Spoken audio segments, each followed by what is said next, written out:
The Puritan Twins, by Fitch Perkins. 1. The Pepperells and the Captain. One bright warm noonday in May of the year 1638, Goodwife Pepperell opened the door of her little log cabin, and, screening her eyes from the sun with a toil-worn hand, looked about in every direction, as if searching for someone. She was a tall, spare woman, with a firm mouth, keen blue eyes, and a look of patient endurance in her face, bred by the stern life of pioneer New England. Far away across the pasture which sloped southward from the cabin, she could see long meadow grass waving in the breeze, and beyond a thread of blue water where the Charles River flowed lazily to the sea. Westward there was also pasture land where sheep were grazing, and in the distance a glimpse of the thatched roofs of the little village of Cambridge. Goodwife Pepperell gazed long and earnestly in this direction, and then, making a trumpet of her hands, sent a call ringing across the silent fields. "Nancy! Daniel!" she shouted. She was answered only by the tinkle of sheep bells. A shade of anxiety clouded the blue eyes as she went round to the back of the cabin and looked toward the dense forest which bounded her vision on the north. Stout-hearted though she was, Goodwife Pepperell could never forget the terrors which lay concealed behind that mysterious rampart of green. Not only were there wolves and deer and many other wild creatures hidden in its depths, but it sheltered also the perpetual menace of the Indians.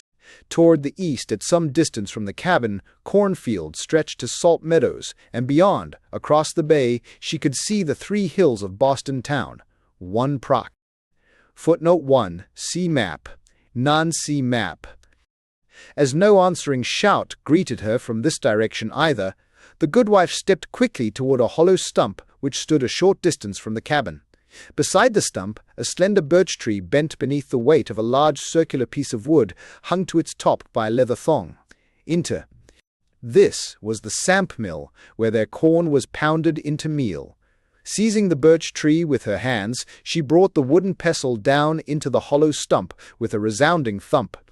The birch tree sprang back, lifting the block with it, and again she pulled it down and struck the stump another blow, then paused to listen. This time there was, beside the echo, an answering shout, and in a few moments 2 heads appeared above the rows of young corn just peeping out of the ground. 2 pairs of lively bare feet came flying across the garden patch, and a breathless boy and girl stood beside their mother.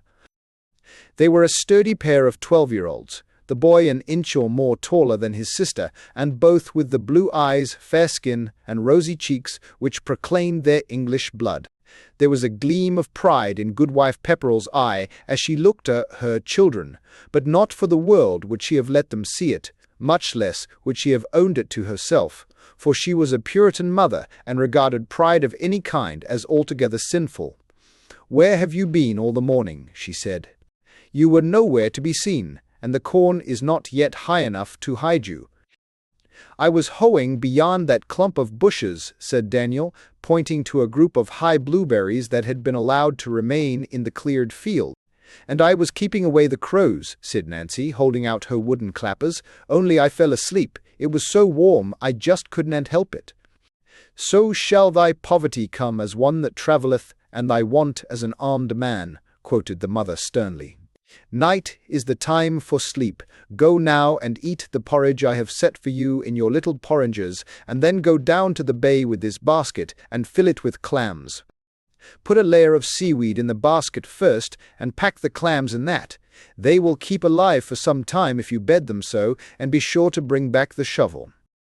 This was a task that suited the twins much better than either hoeing corn or scaring crows, and they ran into the house at once, ate their porridge with more haste than good manners, and dashed joyfully away across the fields toward the river mouth, a mile away.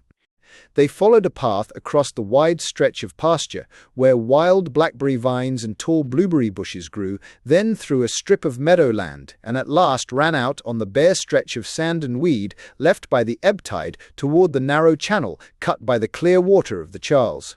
Entire it ceased to 15 Here they set down the basket and began looking about for the little holes which betray the hiding places of clams. "Oh, look, Dan," cried Nancy, stopping to admire the long line of footprints which they had left behind them. "Dost see what a pretty border we have made? 'Tis just like a pattern." She walked along the edge of the stream with her toes turned well out, leaving a track in the sand like this. Then the delightful flat surface tempted her to further exploits. She picked up a splinter of driftwood and, making a wide flourish, began to draw a picture. "See," she called rapturously to Dan, "this is going to be a pig. Here's his nose, and here's his curly tail, and here are his little fat legs." She clapped her hands with admiration. "Now I shall do something else," she announced, as she finished the pig with a round red pebble stuck in for the eye. "Let me see. What shall I draw? Oh, I know, a picture of Grand'ther Wattles. Look, Dan." She made a careful stroke. "Here's his nose and here's his chin. They are monstrous near together because he has nothing but gums between, and here's his long tithing stick with the squirrel tail on the end." "It doth bear a likeness to him," admitted Dan, laughing in spite of himself. "But, sister, thou shouldst not mock him. He is an old man, and we should pay respect to grey hairs. Father says so." "Truly I have as much of respect as he hath of hair," answered naughty Nancy. "His poll is nearly as bold as an egg." "I know the cause of thy displeasure," declared Dan. "Grand'ther Wattles poked thee for bouncing about during the sermon last Sunday. But it is unseemly to bounce in the meeting-house, and besides, is he not the tithing man? Is his duty to see that people behave as they should. He would mayhap have bounced himself if a bee had been buzzing about his nose as it did about mine," said Nancy. And, giving a vicious dab at the pictured features, she drew a bee perched on the end of Grand'ther Wattles's nose. "Here now are all the grey hairs he hath," she added, making 3 little scratches above the ear. "Nancy Pepperell," cried her brother aghast, "dost thou not remember what happened to the 42 children that said, 'Go up, thou bald head, to Elijah'? It would be no marvel if bears were to come out of the woods this moment to eat thee up." "T was not Elijah," Nancy retorted with spirit. "But it matters little whether was one or other, for I don't believe 2 bears could possibly hold so much. And besides, dost thou not think it a deal worse to cause a bear to eat up 42 children than to say, 'Go up, thou bald head'?" "Nancy," exclaimed her horrified brother, glancing fearfully toward the forest and clapping his hand on her mouth to prevent further impiety, "thou art a wicked, wicked girl. Dost thou not know that the eye of the Lord is in every place? Without doubt his ear is too, and he can hear every word thy saucy tongue saith. Come, let us rub out this naughty picture quickly, and mayhap God will take no notice this time." He ran across Grand'ther Wattles's portrait from brow to chin, covering it with footprints. "Besides," he went on as he trotted back and forth, "thou hast broken a commandment. Thou hast made a likeness of something that's in the earth, and that's Grand'ther Wattles. Nancy, thou dost take fearful chances with thy soul." Nancy began to look a little anxious as she considered her conduct. "At any rate," she said defensively, "it is not a graven image, and I have neither bowed down to it nor served it. I do try to be good, Dan, but it seemeth that the devil is ever at my elbow." "T is because thou art idle," said Dan, shaking his head as gravely as Grand'ther Wattles himself. "Busy thyself with the clams, and Satan will have less chance at thy idle hands, and thy idle tongue too." Nancy obediently took hold of the basket which Dan thrust into her hands, and together they walked for some distance over the sandy stretches. Suddenly, a tiny stream of water spouted up beside Dan's feet. "Here they be," he shouted, plunging his shovel into the sand, "and what big ones!" They were thrusting pale thick muscles out between the lobes of their shells. "They look as if they were sticking out their tongues at us," said Nancy, as she picked one up gingerly and dropped it into the basket. "But, Dan, Mother said we were to bed them in seaweed." "I see none here," said Dan, leaning on his shovel and looking about him. "The tide hath swept everything as clean as a floor."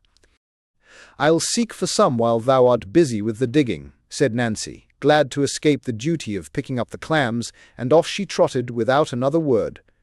The flats, seamed and grooved with channels where pools of water still lingered, sloped gently down to the lower level of the bay, and farther out, a range of rocks lifted themselves above the sandy waste. "I'll surely find seaweed on the rocks," thought Nancy to herself as she sped along, and in a few moments she had reached them, had tossed up the basket, and was climbing their rugged sides. "There's a more to seaweed here," she said, nodding her head wisely as she picked up a long string of kelp. "I can fill my basket in no time at all." There was no need for haste, she thought, so she sat down beside a pool of water left in a hollow of the rocks to explore its contents. The first thing she found was a group of tiny barnacles, and for a while she amused herself by washing salt water over them to see them open their tiny cups of shell. In the pool itself, a beautiful lavender-colored jellyfish was floating about, and just beyond lay a starfish clinging to a bunch of seaweed. She found other treasures scattered about by the largesse of the tide, tiny spiral shells, stones of all colors, and a horseshoe crab, besides seaweed, with pretty little pods which popped delightfully when she squeezed them with her fingers.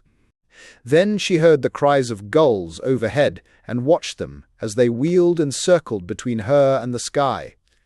When they flew out to sea, she sat with her hands clasping her knees and gazed across the bay at the 3 hills of Boston town. She could see quite plainly the tall beacon standing like a ship's mast on top of Beacon Hill, and farther north she strained her eyes to pick out Governor Winthrop's dwelling from the cluster of houses which straggled up the slope of Copp's Hill and which made all there was of the city of Boston in that early day. For some time she sat there hugging her knees and thinking long, long thoughts, and it was not until the sound of little waves lapping against the rocks roused her that she woke from her daydream and realized with terror that the tide had turned. The channels and lower levels of the bay were already brimming over, and the water was deep about the rocks on which she perched. At almost the same moment, Dan had been surprised by a cold wave which washed over his bare feet, and, turning about, was dismayed to find a sheet of blue water covering the bay and to see Nancy standing on the topmost rock shouting, "Dan! Dan!" at the top of her lungs. For one astonished instant he looked at her, then, throwing down his shovel, he plunged unhesitatingly into the icy bath. And now Nancy, realizing that there was not a moment to lose if she hoped to reach the shore in safety, let herself slowly down off the rocks, leaving the basket behind her, and started toward her brother. The water was already so deep in the channels that their progress toward each other was slow, but they ploughed bravely on, feeling the bottom carefully at each step, lest they sink in some sand pocket or hollow washed out by the tide. Some distance away toward Charlestown, a fishing schooner rocked on the deeper water of the bay, and a fisherman in a small boat, attracted by the shouting, looked up, and, seeing the 2 struggling figures, instantly bent to his oars and started toward them. Though he rowed rapidly, it was some minutes before he could reach the children, who were now floundering about in water nearly up to their necks.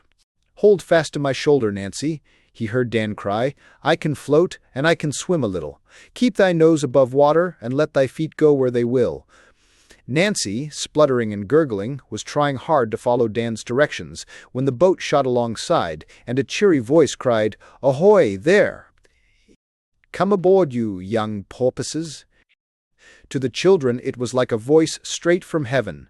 Dan immediately helped Nancy to get into the boat, and then she balanced it while he climbed aboard. When they were safely bestowed among the lobster pots with which the boat was laden, the man leaned on his oars and eyed them critically. "Or short of sense, ain't ye?" he remarked genially. "Nigh about drownded that time, or I'm no skipper. If ye ain't bent on destruction, ye'd better get into dry clothes. Ye are as wet as a mess of drownded kittens. Tell me where you live, and I'll take you home." He flung a tarpaulin over the shivering figures and tucked it around them as he scolded. Sobbed poor Nancy, and Dan came in just to get me out. Share. "Very commendable of him, I'm sure," said the stranger, nodding approvingly at Dan, "and just what he'd ought to do, and doubtless you're worth saving at that, though a hen-headed young miss I never see in all my days." "She went to find seaweed to bed the clams," explained Dan, coming to his sister's defense, "and the tide caught her. Thou art kind indeed to pick us up, sir." "Oh," groaned remorseful Nancy, her teeth chattering, "it's all because I'm such a sinner. I made a likeness of Grand'ther Wattles in the sand and said dreadful things about the prophet Elijah, or mayhap 'twas Elisha, and Dan said a bear might come to eat me up, just like the 42 children, and instead of a bear, we both were almost swallowed by the tide." "Well now," said the stranger comfortingly, "ye see, instead of sending bears, the Lord sent me along to fish ye out, just the same as he sent the whale to swallow Jonah when he was acting contrary. Looks like he meant to let ye off with a scare this time. Come now, my lass, there's salt water enough aboard, and if ye cry into the boat, you'll have to bail her out. Besides," he added whimsically, looking up at the sky, "there's another squall coming on, and 2 at a time is too many for any sailor. If I'm to cast you up on the shore, same as the whale, ye'll have to tell me which way to go, and who ye are." "Our father is Josiah Pepperell," answered Dan, "and our house is almost a mile back from shore near Cambridge." "So you're Josiah Pepperell's children, to be sure, might have known it, ye do favour him some," said the fisherman. "Well, well, the ways of the Lord are surely past finding out. Why, I knew your father way back in England. He came over here for religion, and I came for fish. Not that I ain't a God-fearing man," he added hastily, noticing a look of horror on Nancy's face, "but I ain't so pious as some. I'm a seafaring man, Captain Sanders of the Luciane, Marblehead. Ye can see her riding at anchor out there in the bay. I have not set eyes on your father since he left Boston and settled in the backwoods up yonder." He sent the boat flying through the water with swift, sure strokes as he talked, and brought it ashore at the first landing place they found. Here they drew it up on the bank and, taking out the lobster pots, turned it upside down so the rain would not fill it. 2 great green lobsters with goblin-like eyes were hidden away under the pots, and when the boat was overturned, they tumbled out and started at a lively pace for the water. "Hi there," shouted the captain, seizing them by their tails. "Where are your manners? By jolly, I like to forgot ye. Come along now and take supper with the Peverells. I invite ye. They're short of clams, and they'll be pleased to see ye, or I miss my reckoning." There were pegs stuck in the scissor-like claws, so the creatures were harmless, and, swinging along with one kicking vigorously in each hand, the captain plunged into the long meadow grass, the children following close at his heels. The clouds grew darker and darker. There was a rumble of thunder, and streaks of lightning tore great rents in the sky as they hurried across the open meadow and struck into the pasture land beyond. "Head into the wind there and keep going," shouted the captain, as the children struggled along, impeded by their wet clothing. "It's from the north, and we're pointed straight into it." Past bushes waving distractedly in the wind, under the boughs of young oak trees, over stones and through briars they sped, and at last they came in sight of the cabin just as the storm broke. Goodwife Pepperell was standing in the door, gazing anxiously toward the river, when they dashed out of the bushes and, scudding past her, stood dripping on the hearthstone. Her husband was just hanging his gun over the chimney-piece, and the noise of their entrance was drowned out by a clap of thunder. So when he turned about and saw the 3 drenched figures, it was no wonder that for an instant he was too surprised to speak. "Well, of all things," he said at last, holding out his hand to Captain Sanders, "what in God's providence brings thee here, Thomas? Thou art welcome indeed. Is a long time since I have seen thee." "God's providence you may call it," answered the captain, shaking the goodman's hand, as if he were pumping out the hold of a sinking ship, "and I'll not gainsay it. The truth is, I overhauled these small craft, floundering around in the tidewash, with water over their scuppers and all but wrecked, so I took 'em in tow and brought 'em ashore." Their mother, meanwhile, had not waited for explanations. Seeing how chilled they were, she had hurried the children to the loft above the one room of the cabin and was already giving them a rub-down and getting out dry clean clothes while they told her their adventure. "Thank God you are safe," she said, clasping them both in her arms when the tale was told. "Thank Captain Sanders as well, mother," said Daniel, Had it not been for him, I doubt if we could have reached the shore." "Let this be a lesson to you, then," said the good wife, loosening her clasp and picking up the wet clothing. "All you know well about the tide. Nancy, child, why art thou so wild and reckless? Thou art the cause of much anxiety." At her mother's reproof, gentle though it was, poor Nancy flopped over on her stomach, and, burying her face in her hands, gave way to tears. "It's all because I am so wicked," she moaned. "My sins are as scarlet. Oh, mother, dost think God will cause the lightning to strike us dead to punish me?" She shuddered with fear as a flash shone through the chinks of the logs, and for an instant lighted the dim loft. Her mother put down the wet clothes, and lifting her little daughter tenderly in her arms, laid her on her bed.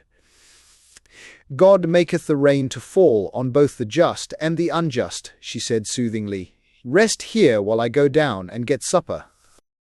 She covered her warmly with a homespun blanket, and, accompanied by Dan, made her way down the ladder. She found her husband putting fresh logs on the fire and stirring the coals to a blaze, while the captain hung his coat on the corner of the mantel shelf to dry. She went up to him and held out her hand. "Or, Captain Sanders," she said, "but for thee this might be a desolate household indeed, this night." The captain's red face turned a deeper shade, and he fidgeted with embarrassment as he took her hand in his great red paw, then dropped it suddenly as if it were hot. "Oh, stow it, ma'am, stow it," he begged. "That is, I mean to say, why, by jolly ma'am, a pirate could do no less when he see a fine bit of cargo like that going to the bottom." To the captain's great relief, the lobsters at this moment created a diversion. He had dropped them on the hearth when he came in, and they were now clattering briskly about the room, butting into anything that came in their way in an effort to escape. He made a sudden dash after them, and held them out toward Goodwife Pepperell. "Here they be, ma'am," he said. "I'd save them for my supper, and I'd take it kindly if you'd cook them for me, and help eat them too. It's raining cats and dogs, and if I was to start out now, I'd have a hard time finding the Lucy Ann. Ye can't see a rod ahead of ye in such a downpour." "We shall be glad to have thee stay as long as thou wilt," said the goodwife heartily. "Put the lobsters in this while I set the kettle to boil." She held out a wooden puncheon as she spoke, and the captain dropped them in. Then he sat down with Goodman Pepperell on the settle beside the fireplace, and the two men talked of their boyhood in England, while she hung the kettle on the crane over the fire and began to prepare the evening meal. "Daniel, sit thee down by the fire and get a good bed of coals ready while I mix the johnny cake," she said, as she stepped briskly about the room. And Daniel, nothing loath, drew a stool to the captain's side and fed the fire with chips and corn cobs, while he listened with all his ears to the talk of the two men. "Well, Thomas, how hast thou prospered since I saw thee last?" asked Goodman Pepperell. "Tolerable, Josiah," answered the captain. "I have been mining for sea gold." Daniel wondered what in the world sea gold might be. "Ye see," he went on, turning to include Daniel in the conversation, "my father was a sea captain before me, and my grandfather too. Why, my grandfather helped send the Spanish Armada to the bottom where it belonged. Many and many's the time I've heard him tell about it, and I judge from what he said he must have done most of the job himself, though I reckon old Captain Drake may have helped some." Here the captain chuckled. "He never came back from his last voyage, overhauled by pirates more than likely. That was 20 years ago, and I've been following the sea myself ever since. I was wrecked off the Spanish Main on my first voyage, and I've run afoul of pirates and come near walking the plank more times than one, I'm telling ye, but somehow I always had the luck to get away, and here I be, safe and sound." At this point the lobsters made a commotion in the wooden puncheon, and the captain turned his attention to them. "Oh, jest spilin' to get out, ain't ye?" he inquired genially. "Look here, boy," to Daniel, "that water's bilin'. Heave 'em in." Daniel held his squirming victims over the pot, and not without a qualm of pity dropped them into the boiling water. Then he ventured to ask a question. "What is sea gold, Captain Sanders?" "Things like them," answered the captain, jerking his thumb at the lobsters, which were already beginning to turn a beautiful red color as they boiled in the pot. As good gold as any that was ever dug out of mines ye can get for fish, and there never was such fishing in all the seas as there is along this coast. My! I've seen schools of cod off the Cape, making a solid floor of fish on the water, so ye could walk on it if ye were so minded. And as for lobsters, I've caught 'em that measured 6 and 7 feet long. Farther down the coast, there are oysters so big, one of 'em will make a square meal for 4 or 5 people. It's the truth I'm telling ye. Goodman Pepperell smiled. Thomas, he said, thou hast not lost thy power of narration. Captain Sanders, for an instant, looked a bit dashed. Then he said, Well, believe it or not, Josiah, it's the truth for all that. Why, talk about the land of Canaan flowin' with milk and honey. This here water's just alive with money. Any boy could go out and haul up a shilling on his own hook any time he liked. Daniel, his eyes shining and his lips parted, was just making up his mind that he would rather be the captain of a fishing smack than anything else in the world, since he knew he could not be a pirate, when his mother came to the fireplace with a layer of cornmeal dough spread on a baking board. She placed the board in a slanting position against an iron trivet before the glowing bed of coals and set a pot of beans in the ashes to warm. Keep an eye on that Johnny cake, she said to Daniel, and don't let it burn. Then she turned away to set the table. This task took but little time, for in those days there were few things to put on it. She spread a snowy cloth of homespun linen on the plank, which served as a table, and laid a knife and spoon at each place. There were no forks, and for plates only a square of wood with a shallow depression in the middle. Beside each of these trenches she placed a napkin and a mug, and at the captain's place, as a special honour, she set a beautiful tankard of wrought silver. It was one of the few valuable things she had brought with her from her English home, and it was used only on great occasions. When these preparations were complete, she took the lobsters from the pot, poured the beans into a pewter dish, heaped the golden Johnny cake high upon a trencher, and, sending Dan to fetch Nancy, called the men to supper. The storm was over by this time. The last rays of the setting sun were throwing long shadows over the fields, and the robins were singing their evening song. The goodwife stepped to the window and threw open the wooden shutters. "See," she said, "there's a rainbow." "The sign of promise," murmured Goodman Pepperell, rising and looking over his wife's shoulder. "Fine day tomorrow," said the captain. "Maybe I can plant my lobster pots after all." Nancy, looking pale and a little subdued, crept down the ladder and took her place with Daniel at the foot of the board.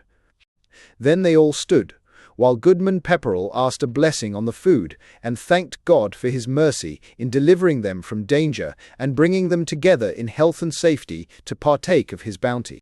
2 days. The grace finished, it was a very long one, and the beans were nearly cold before he said Amen. Goodman Pepperell broke open the lobsters and piled the trenchers with Johnny cake and beans, and the whole family fell to with a right good will. All but Nancy. She was still a bit upset and did not feel hungry. "Thou hast not told me, Captain, what voyage thou art about to undertake next," said the goodman, sucking a lobster claw with relish. The captain loved to talk quite as well as he loved to eat, but his mouth was full at this moment, and he paused before replying. "I am getting too old for long voyages, Josiah," he said at last with a sigh. "Kinda losing my taste for adventure. Pirates is pretty plentiful yet, and for all I'm a sailor I'd like to die in my bed, so I have settled at Marblehead. They are partial to fishermen along this coast.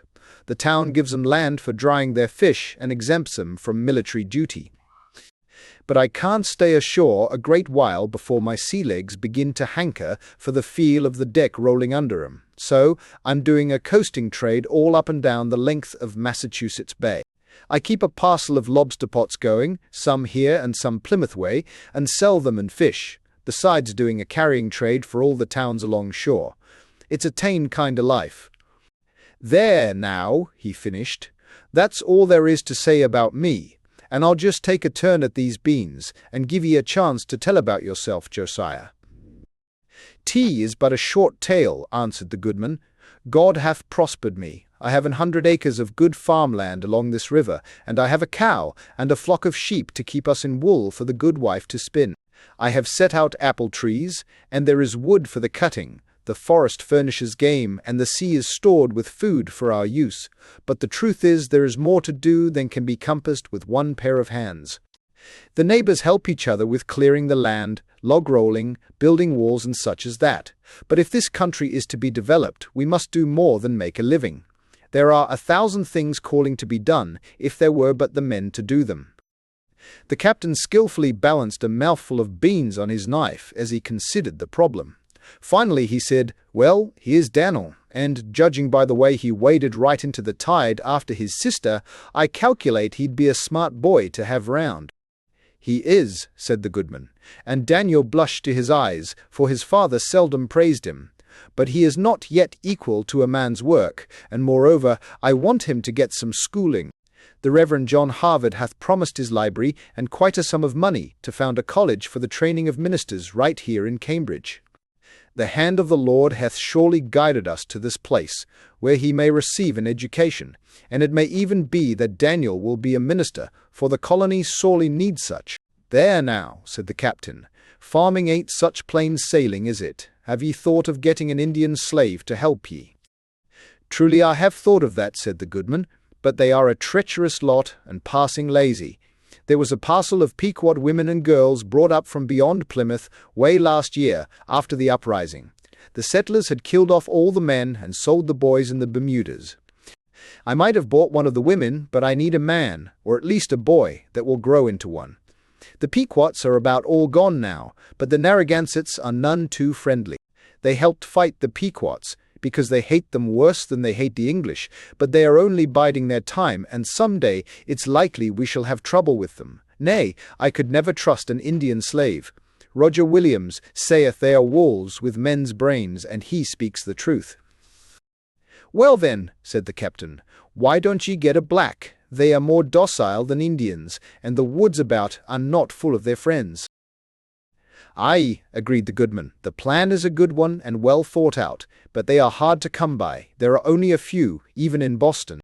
"There will soon be more, I'm thinking," said the captain. "A ship was built in Marblehead last year on purpose for the trade.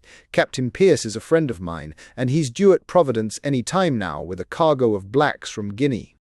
Ye could sail down the bay with me, and there's a trail across the neck of the Cape to Providence, where the Desire will come to port. I expect to spend the Sabbath here, but I lift anchor on Monday. Ye can tell Captain Pierce ye're a friend of mine, and it will do ye no harm." "Oh, father," breathed Dan, "may I go too?" The captain chuckled. "Art struck with the sea fever, son?" he said, looking down into the boy's eager face. "Well, there's room aboard. I might take ye along if so be thy parents are willing, and thou art minded to see a bit of the world." Up to this time, Goodwife Pepperell had said no word, but now she spoke. "Are there not dangers enough on land without courting the dangers of the sea?" she asked. Her husband looked at her with gentle disapproval. "Hold thy peace," he said. "What hath a pioneer lad to do with fear? Moreover, if he goes, I shall be with him." Nancy leaned forward and gazed imploringly at the captain. "Dost thou not need someone to cook on thy boat?" she gasped. "I know well how to make johnny cake, and I—" Then, seeing her father's stern look and her mother's distress, she wilted like a flower on its stem, and was silent. The captain smiled at her. "Ye're a fine cook, I make no doubt," he said genially, "but ye would no go and leave mother here all alone now, I'll be bound." "Nay," said Nancy faintly, looking at her mother. Then the goodwife spoke. "It pains me," she said, "to think of children torn from their parents and sold into slavery, even though they be but Indians or blacks. I doubt not they have souls like ourselves." "Read thy Bible, Susanna," answered her husband. "Cursed be Canaan. A servant of servants shall he be unto his brethren. Thus say the Scriptures." "Well now," broke in the captain, "if they have souls, they've either got to save 'em or lose 'em, as I judge it, and if they never have a chance to hear the plan of salvation, they're bound to be lost anyway. Bringing 'em over here gives them their only chance to escape damnation, according to my notion." "Hast thou ever brought over a cargo of slaves thyself?" asked the goodwife. "Nay," admitted the captain, "but I sailed once on a slaver, and I own I liked not to see the poor critters when they were lured away. It seemed they could not rightly sense that was for their eternal welfare, and I never felt called to set their feet in the way of salvation, by that means myself. I reckon I'm not more than chicken-hearted, if ye come to that." The meal was now over. The dusk had deepened as they lingered about the table, and Goodwife Pepperell rose to light a bayberry candle and set it on the chimney-piece. "Sit ye down by the fire again, while Nancy and I wash the dishes," she said cordially. "Just see, cordially." "Thank ye kindly," said the captain, "but I must budge along. It's near dark, and Timothy, that's my mate, will be wondering if I've been et up by a shark. It's going to be a clear night after the storm." The children slept so soundly after the adventures of the day that their mother called them 3 times from the foot of the ladder in the early dawn of the following morning, without getting any response. Then she mounted to the loft and shook Daniel gently. "Wake thee," she said. "Tea is long past cockcrow, and Saturday at that." Daniel opened his eyes feebly and was off to sleep again at once. "Old Daniel," she said, shaking him harder, "thy father is minded to take thee to Plymouth." Before the words were fairly out of her mouth, Daniel had popped out of bed as if he had been shot from a gun. "Oh, mother," he shouted, "am I really to go? Shall I go clear to Providence? Doth Captain Sanders know? When do we start?" "Thy father arranged it with the captain last night," answered his mother. "He will come for thee in the little boat on Monday morning and will row thee and thy father to the sloop, which will sail at high tide. While thy father makes the journey across the Cape, thou wilt go on to Provincetown with the captain, or mayhap, if visitors are now permitted in the colony, my aunt, the governor's lady, will keep thee with her until thy father returns. She would like well to see my son, I know, and I trust thou wilt be a good lad and mind thy manners. Come, Nancy, child, I need thy help." Then she disappeared down the ladder to stir the hasty pudding, which was already bubbling in the pot. When she was gone, Nancy flung herself upon the mattress and buried her face in the bedclothes. "Oh, Daniel," she cried, smothering a sob, "what if the pirates should get thee?" Daniel was at her side in an instant.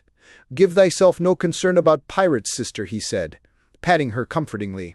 "I have thought how to deal with them.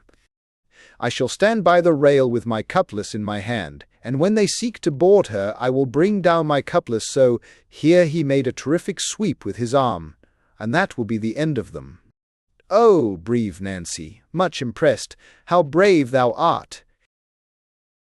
"Well," said Daniel modestly, "there'd be the captain and father to help, of course, and I suppose the mate too. There will be 4 of us men anyway." To Nancy C. Daniel. It was their father's voice this time, and the 2 children jumped guiltily and began to dress as if the house were on fire, and they had but 2 minutes to escape. In a surprisingly short time they were downstairs and attending to their morning tasks. Nancy, looking very solemn, fed the chickens, and Dan brought water from the spring, while their father milked the cow, and by 6 o'clock their breakfast of hasty pudding and milk had been eaten, prayers were over, and the whole family was ready for the real work of the day. There was a great deal of it to do, for nothing but works of necessity and mercy could be performed on the Sabbath. The Sabbath began at sundown Saturday afternoon, and the travellers were to make an early start on Monday morning. A fire was built in the brick oven beside the fireplace, and while it was heating, the goodwife made 4 pies and 6 loaves of brown bread, and prepared a pot of pork and beans for baking. When the coals had been raked out and the oven filled, she washed clothes for Daniel and his father, while Nancy hurried to finish a pair of stockings she was knitting for her brother. Daniel himself, meanwhile, had gone down to the bay to see if he could find the shovel and the basket. He came home in triumph about noon with both, and with quite a number of clams beside, which the goodwife cooked for their dinner. When they were seated at the table, and the goodman had asked the blessing, he leaned back in his chair and surveyed the ceiling of the cabin. From the rafters there hung long festoons of dried pumpkin and golden ears of corn. There were also sausages, hams, and sides of bacon. "I doubt not you will fare well while we are gone," he said. There is plenty of well-cured meat, and meal enough ground to last for some time. The planting is done and the corn well hoed. There is wood cut, and Grantha Wattles will call upon you if he knows I am away. I am leaving the fowling piece for thee, wife. The musket I shall take with me. Why must Grantha Wattles come? Interrupted Nancy in alarm. I am sure mother and I do not need him.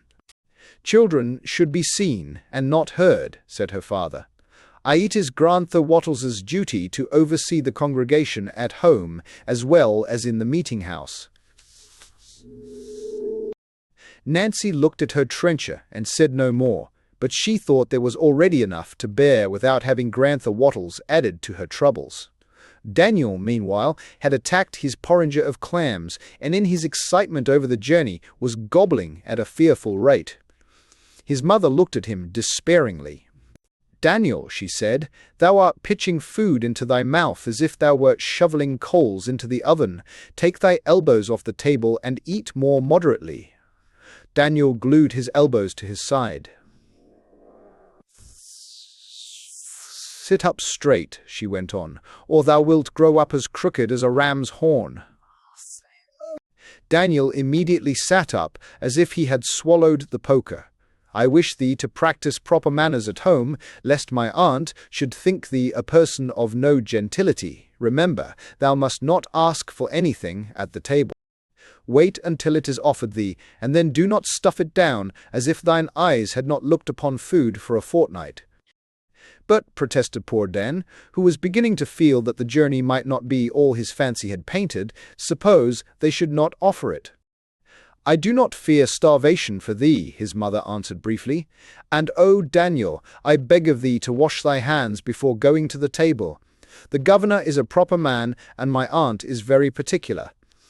She paused for breath, and to get more brown bread for the table. When she sat down again, Daniel said, If you please, I think I'd rather go on to Provincetown with the captain. That must be as we are guided at the time, said his father. The busy day passed quickly, and before sunset, a fine array of pies and brown loaves were cooling on the table, the chores were done, and a Sabbath quiet had settled down over the household, not to be broken until sunset of the following day. When Daniel opened the cabin door the next morning, he was confronted by a wall of grey mist which shut the landscape entirely from view. He had hoped to catch a glimpse of the Louisiane in order to assure himself that he had not merely dreamed the events of the day before, but nothing could he see, and he began dispirited preparations for church. They had no clock, and on account of the fog they could not tell the time by the sun, so the whole family started early to cross the long stretch of pasture land which lay between them and the meeting-house in the village. They reached it just as Grantha Wattles, looking very grave and important, came out on the church steps and beat a solemn tattoo upon a drum to call the people together. They came from different directions across the fields and through the one street of the village, looking anxious for fear they should be late, yet not daring to desecrate the Sabbath by any appearance of haste. Among the rest, red-faced and short of wind, who should appear but Captain Sanders. Sabbath decorum forbade any show of surprise, so Goodman Pepperell and his wife merely bowed gravely, and the captain, looking fairly pop-eyed in his effort to keep properly solemn, nodded in return, and they passed into the meeting-house together. The captain sat down with the goodman on the men's side of the room, while Daniel went to his place among the boys, leaving Nancy and his mother seated with the women on the opposite side. It is hard to believe that a boy could sit through a sermon 2 hours long with his friends all about him, and such a secret buttoned up inside his jacket without an explosion. But Daniel did it. He did ne'er do otherwise, for Grantha Wattles ranged up and down the little aisle with his tithing rod in hand, on the lookout for evildoers. Once indeed during the sermon there was a low, rumbling snore, and Daniel was horrified to see Grantha Wattles lean over and gently tickle the captain's nose with the squirrel tail. The captain woke with a start and sneezed so violently that the boy next Daniel all but tittered outright. Grantha Wattles immediately gave him a smart rap on the head with the knob end of his stick, so it is no wonder that after that Daniel sat with his eyes nearly crossed in his effort to keep them fixed on the minister, though his thoughts were far away, ranging Massachusetts Bay with the Lucy Ann of Marblehead. At last, however, the sermon ended. The final psalm was sung, and after the benediction the minister passed out of the church, and the congregation dispersed to eat a bite of brown bread in the churchyard, before assembling again for another 2-hour sermon. The sun was now shining brightly, and, once outside the door after the first sermon, the captain wiped his brow as if exhausted, and a few moments later Daniel saw him quietly disappearing in the direction of the river. He was not of the Cambridge parish, so no discipline could be exercised upon him, but Grantha Wattles set him down at once as a dangerous character, and even Goodwife Pepperell shook her head gently when she noted his absence. Somehow, although it was a breach of Sabbath decorum to tell it, the great news leaked out during the intermission, and Daniel was the center of interest to every boy in the congregation during the afternoon. When the second long sermon was over and the exhausted minister had trailed solemnly down the aisle, the equally exhausted people walked sedately to their houses, discussing the sermon as they went. All that day Daniel kept a tight clutch on his manners, but the moment the sun went down he heaved a great sigh of relief and turned 3 somersaults and a handspring behind the cabin to limber himself up after the fearful strain. 3. On board the Lucy Ann. The family rose at daybreak the next morning. Tasks were quickly performed, and after breakfast the goodman read a chapter in the Bible and prayed long and earnestly that God would bless their journey, protect those who were left behind, and bring them all together again in safety. Then he and Daniel started down the path to the river, with Nancy and her mother both looking very serious following after. The tide was already coming in, and the bay stretched before them, a wide sheet of blue water sparkling in the sun. In the distance they could see the sails of the Lucy Ann being hoisted, and Captain Sanders in his small boat rowing rapidly toward the landing place. "Ship ahoy!" shouted Daniel, waving his cap as the boat approached. "Ahoy there!" answered the captain, and in a moment the keel grated on the sand, and the goodman turned to his wife and daughter. "The Lord watch between me and thee, while we are absent one from the other," he said reverently, and "Amen," boomed the captain. Then there were kisses and goodbyes, and soon Nancy and her mother were alone on the shore, waving their hands until the boat was a mere speck on the dancing blue waters. As it neared the Lucy Ann, they went back to the cabin, and there they watched the white sails gleaming in the sun until they disappeared around a headland. "Come, Nancy," said her mother when the ship was quite out of sight, "idleness will only make loneliness harder to bear. Here is a task for thee." She handed her a basket of raw wool. "Take this and card it for me to spin." Nancy hated carding with all her heart, but she rose obediently, brought the basket to the doorway, and, sitting down in the sunshine, patiently carded the wool into little wisps ready to be wound on a spindle and spun into yarn by the mother's skillful hands. Meanwhile Daniel was standing on the deck of the Lucy Ann, drinking in the fresh salt breeze and eagerly watching the shores as the boat passed between Charlestown and Boston, and dropped anchor in the harbor to set the captain's lobster pots. All the wonderful bright day they sailed past rocky islands and picturesque headlands, with the captain at the tiller skillfully keeping the vessel to the course, and at the same time spinning yarns to Daniel and his father about the adventures which had overtaken him at various points along the coast. At Governor's Island he had caught a giant lobster. He had been all but wrecked in a fog off Thompson's Island. "You see that point of land," he said, waving his hand toward a rocky promontory extending far out into the bay. "That's Squantum. Miles Standish of Plymouth named it that after an Indian that was a good friend of the colony in the early days. Well, right off there I was overhauled by a French privateer once. I to hold, I to hole, or quote, why to host or buy, is way to riksbindist sindish quote, once axes and the mal. Privateers is a polite name for a pirate ship. She was loaded with molasses, indigo, and such from the West Indies, and I had a cargo of beaver skins. If it hadn't been that her sailors was mostly roarin' drunk at the time, it's likely that would have been the end of Thomas Sanders, skipper, sloop and all. But my boat was smaller and quicker than theirs, and, knowing these waters so well, I was able to give 'em the slip and get out into open sea, and here I be. Ah, those were the days. The captain heaved a heavy sigh for the lost joys of youth and was silent for a moment. Then his eyes twinkled, and he began another story. One day, as we were skirting the shores of Martha's Vineyard, he said, we were followed by a shark. Now, there's nothing a sailor hates worse than a shark, and for good reasons. They are the pirates of the deep, that's what they are. They'll follow a vessel for days, snapping up whatever the cook throws out and hoping somebody'll fall overboard to give 'em a full meal. Well, sir, there was a sailor aboard on that voyage that had a special grudge against sharks. He'd been all but et up by one once, and he allowed this was his chance to get even. So he let out a hook baited with a whole pound of salt pork, and the shark gobbled it down instanter, hook and all. They hauled him up the ship's side, and then that sailor let himself down over the rails by a rope and cut a hole in the shark's gullet, or whatever they call the pouch the critter carries his supplies in, and took out the pork. Then he dropped him back in the water and threw the pork in after him.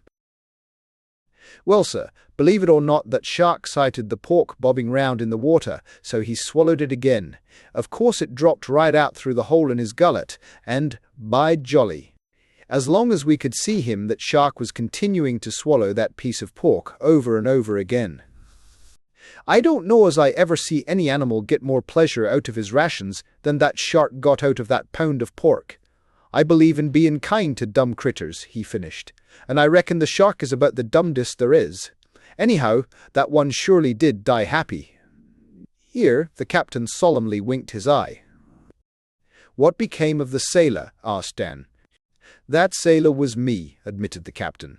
That's what became of him, and served him right, too.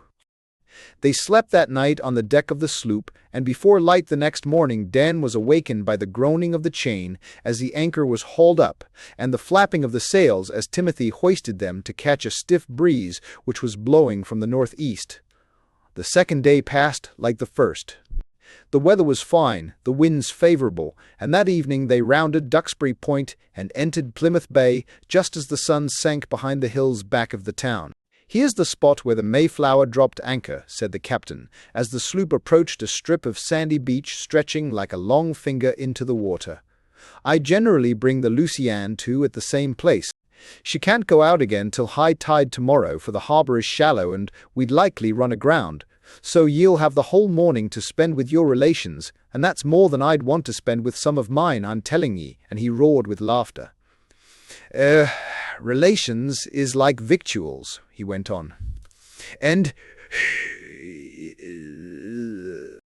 some agrees with ye, and some don't. Our relations are the Bradfords, said Goodman Pepperell with dignity. And a better man than the governor never trod shoe leather, said the captain heartily. He and Captain Standish and Mr. Brewster and Edward Winslow. Why, those 4 men have piloted this town through more squalls than would overtake most places in 100 years. If anything could kill 'em, they would have been underground years ago. They've had starvation and Indians and the plague following after 'em, like a school of sharks ever since they dropped anchor here, well nigh on to 20 years ago. And whatever happens, they just thank the Lord as if 't was a special blessing and go right along. By jolly, declared the captain, blowing his nose violently, they nigh about beat old Job for patience. For, second, though he slay me, yet will I trust in him, says old Job, but his troubles was all over after a bit, and he got rewarded with another full set of wives and children and worldly goods, so he could see plain as print that righteousness paid. But these men, their reward for trouble is just more trouble, fur's I can see. They surely do beat all for piety. Whom the Lord loveth he chasteneth, quoted the goodman. The Lord must be mighty partial to Plymouth then, answered the captain as he brought the sloop gently round the point, for she's been shown enough favour to spile her, according to my way of thinking. It was too late to go ashore that night, and from the deck, Dan watched the stars come out over the little village, not dreaming that it held in its humble keeping the brave spirit of a great nation that was to be. When Daniel opened his eyes next morning, his father and the captain were already stowing various packages in the small boat, and from the tiny forecastle came an appetizing smell of frying fish. "Here ye be," said the captain cheerily to Dan, "bright as a new shilling and ready to eat, I'll be bound. As soon as we've had a bite, we'll go ashore. I've got to row clear over to Duxbury after I do my errands in Plymouth, but I'll hunt ye up when I get back. Nobody can get lost in this town without he goes out of it. I could spot ye from the deck, most anywhere on the map. Then, my lad, if your father says the word, I'll bring ye back to the Lucy Ann while he goes across the neck. Ye'll get a taste of mackerel fishing if ye come along o' me. Ye can make yourself handy on deck, and keep a quarter of your own catch for yourself, if you're lively. A tub of saltfish would be a tidy present to your mother when you get back home." "Oh, I want to go with you," cried Daniel, remembering with terror what was expected of him in the way of manners should he be invited to stay at the governor's. He looked questioningly at his father, but was answered only by a grave smile, and he knew better than to plead. "Here now," cried the captain, as Timothy appeared with a big trencher of smoking fish and cornbread, "tie up to the dock and stow away some of this cargo in your insides." Neither Daniel nor his father needed a second invitation, for the keen salt air had given them the appetite of wolves, and the breakfast was soon disposed of, according to directions. Then the two followed the captain over the side and into the boat, which had been lowered and was now bobbing about on the choppy waves of the bay. When they were settled, and the boat was properly trimmed, the captain rowed toward a small stream of clear water, which flowed down from the hills back of the town and landed them at the foot of the one little street of the village. The captain drew the boat well up on the shore, and stowed letters and parcels in various places about his person, and the three started up the hill together.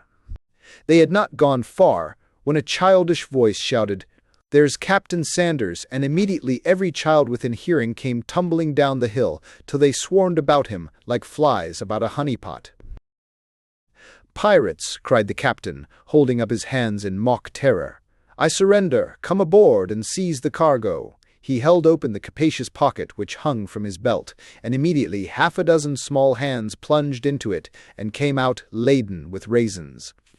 "Here, now! Divide fairly," shouted the captain. "No pigs!" And with children clinging to his hands and coattails, he made a slow progress up the hill, Daniel and his father following closely in his wake. As they were nearing the common house, 2 more children caught sight of him and came racing to meet him.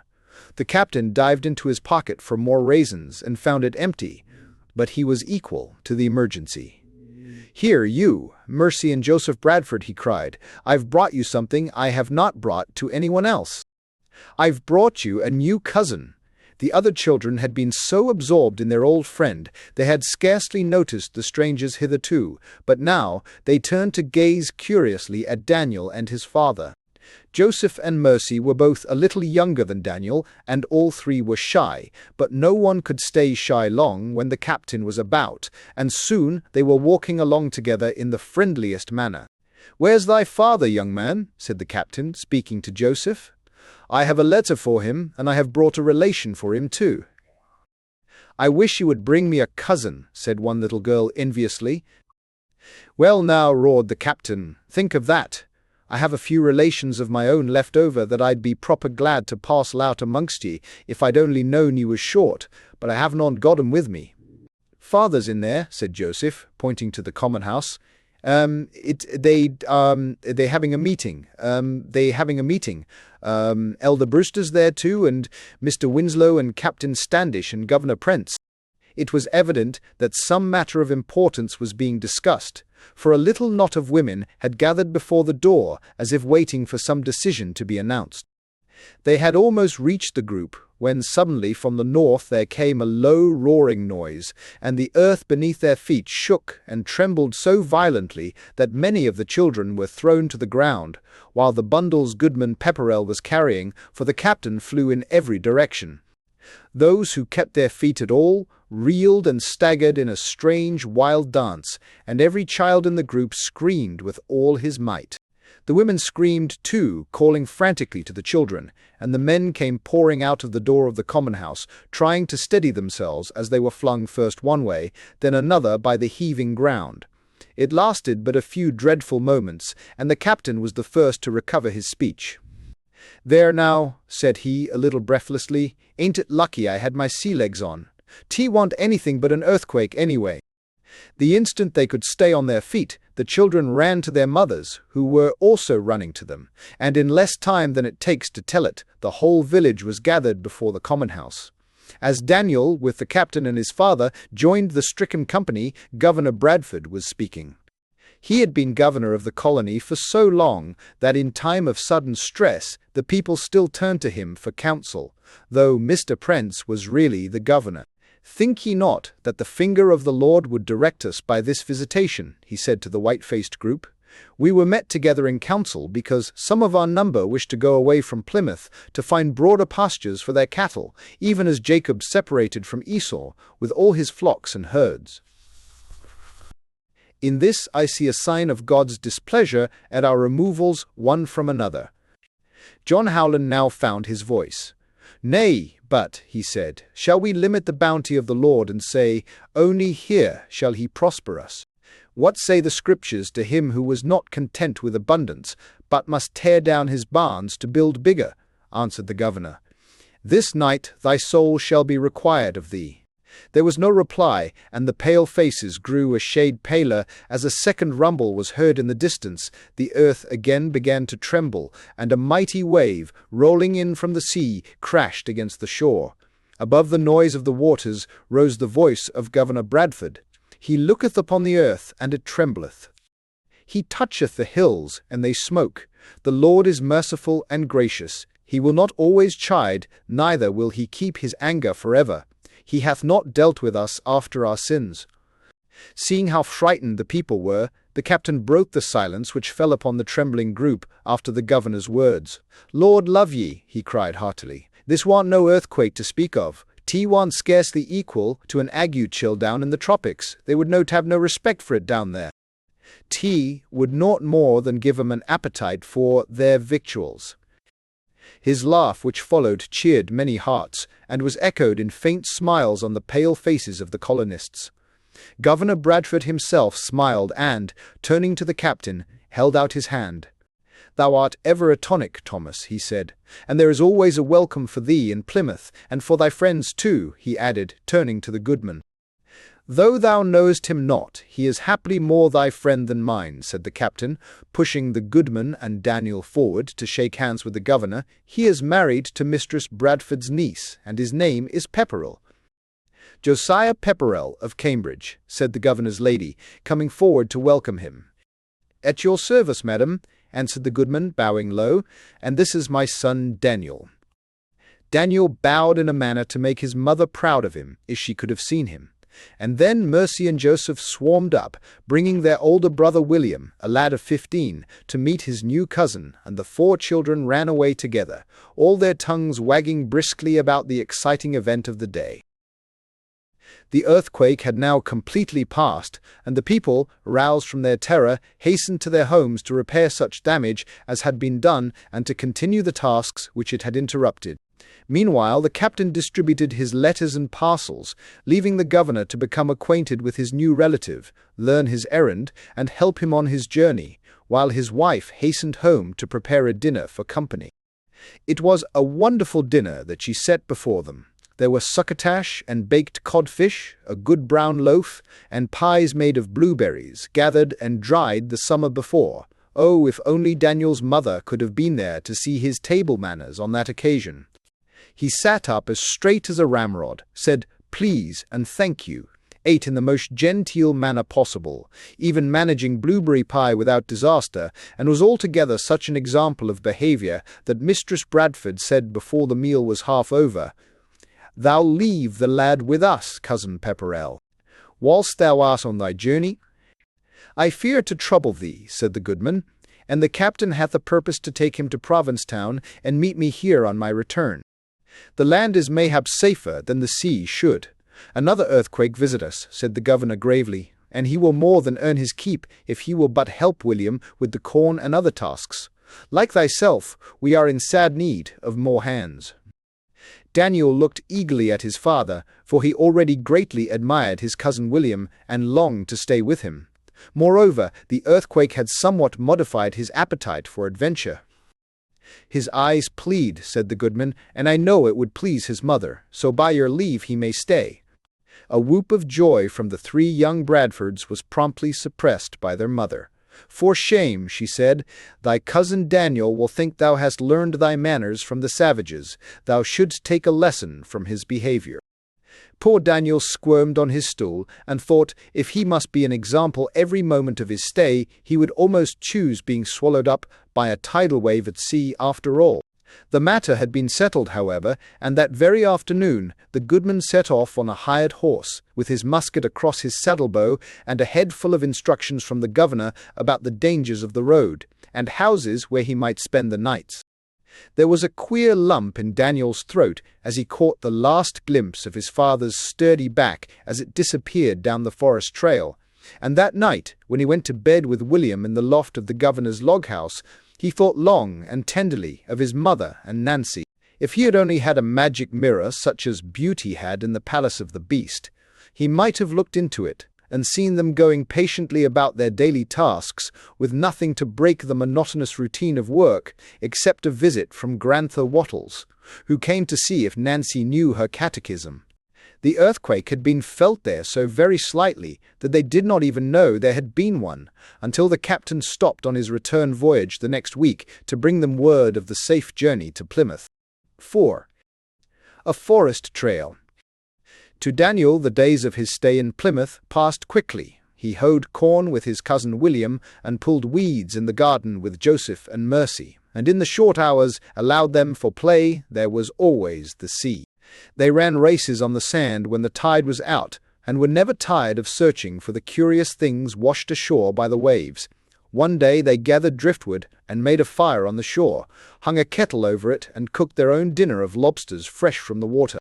Another day William and Daniel went together in a rowboat nearly to Duxbury, and caught a splendid codfish that weighed 10 pounds. On another wonderful day John Howland took the 2 boys hunting with him. It was the first time Daniel had ever been allowed to carry a gun quite like a man, and he was the proudest lad in all Plymouth that night when the 3 hunters returned, bringing with them 2 fine wild turkeys and a hare which Daniel had shot. He loved the grave, wise, kindly governor and his brave wife, and grew to know, by sight at least, most of the other people of the town. More than 10 days passed in this way, and they were beginning to wonder why the goodman did not return. Aiting, the captain had come back from Provincetown, and had been obliged to go on to Boston without waiting for him, and there was no knowing when the Lucy Ann would appear again in Plymouth harbour. Then one day, as Dan and William were working in the cornfield, they saw a tired horse with 2 people on his back come out of the woods. Daniel took a long look at the riders, then, throwing down his hoe and shouting, "It's father!" tore off at top speed to meet him.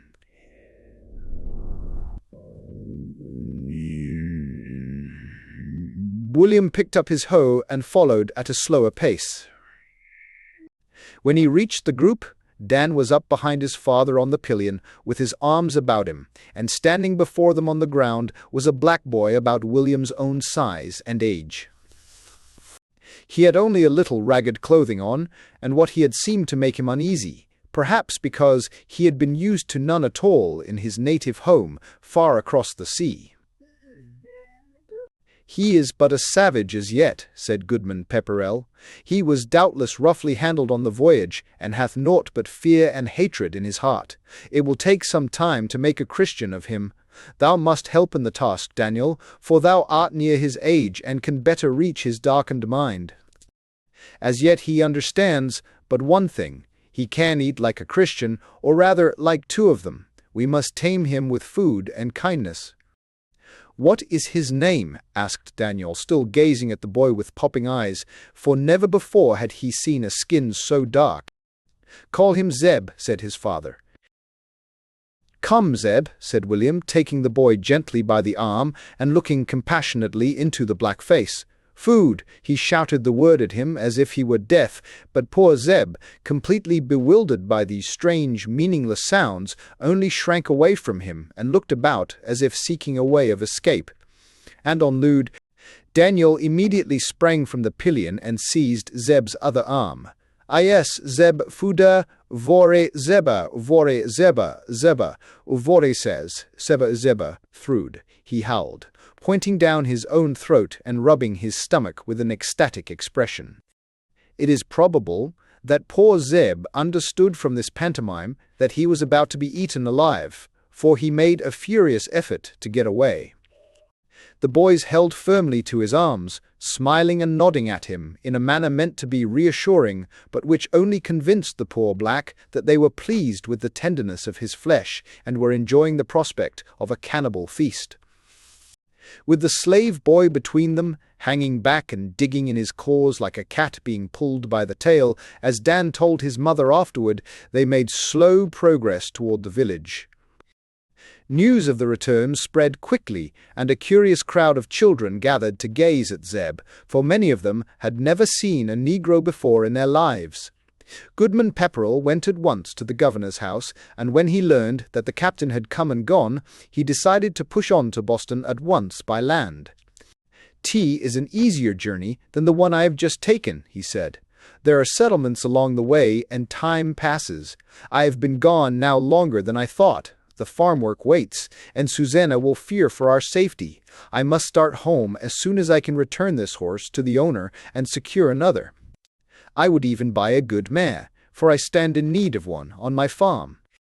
"At least thou must refresh thyself before starting," said the governor's wife cordially, and she set about getting dinner at once. While his father went with the governor to make arrangements for the journey, Daniel and his cousins took charge of Zeb. With Mistress Bradford's permission, they built a fire on the shore and cooked dinner there for themselves and the black boy, who was more of a show to them than a whole circus with 6 clowns would be to us. As he watched the boys lay the sticks and start the blaze, Zeb's eyes rolled more wildly than ever. No doubt he thought that he himself was to be roasted over the coals, and when at last he saw William lay a big fish on the fire instead, his relief was so great that for the first time he showed a row of gleaming teeth in a hopeful grin. Daniel brought him a huge piece of it when the fish was cooked, and from that moment Zeb regarded him as his friend. It was early afternoon before all the preparations were completed, and the little caravan was ready to start on its perilous journey. There were 2 horses, and John Howland, who knew the trail well and was wise in woodcraft, was to go with them as far as Marshfield, where he knew of a horse that was for sale. Half the town gathered to see them off.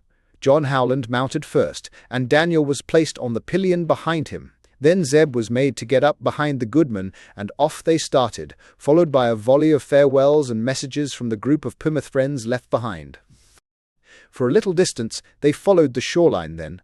Plunging into the woods, they were soon lost to view. The road was a mere blazed trail through dense forests, and it was necessary to keep a sharp lookout, lest they lose their way, and also because no traveller was for a moment safe from possible attack by Indians. Hour after hour they plodded patiently along, sometimes dismounting and walking for a mile or so to stretch their legs and rest the horses. There was little chance for talk, because the path was too narrow for them to go side by side. The day was warm, and if it had not been for slapping the mosquitoes which buzzed about them in swarms, Daniel would have fallen asleep sitting in the saddle. In the late afternoon, as they came out upon an open moor, Daniel was roused by hearing a suppressed exclamation from John Howland, and felt him reach for the pistol which hung from his belt. His horse pricked up his ears and whinnied, and the horse on which the goodman and Zeb were riding answered with a loud neigh. Daniel peered over John Howland's broad shoulder, just in time to see a large deer disappearing into a thicket of young birches some distance ahead of them. "Oh," cried Daniel, pounding on John Howland's ribs in his excitement, "let's get him." "Not so fast, not so fast," said John in a low voice, pinning with his elbow the hand that was battering his side. "Let be, thou hast seen but half. "There was an Indian on the track of that deer. Should we step in and take his quarry, he might be minded to empty his gun into us instead." "I saw him standing nigh the spot where the trail enters the wood again yonder, and when he saw us he slipped like a shadow into the underbrush. He stopped his horse, the goodman came alongside, and the two men talked together in a low tone. "Ash, shall we go on as if we had not seen him?" asked the goodman. John Howland considered. "If we turn back, the savage will be persuaded we have seen him, and are afraid," he said. "We must then take our chance. It may be he hath no evil intent, though the road be lonely and travellers few. Whatever his purpose, it is safer to go on than to stand still," and, tightening his rein, he boldly urged his horse across the open space. Daniel's heart thumped so loudly against his ribs that it sounded to his ears like a drumbeat as they crossed a clearing and entered the forest on the other side.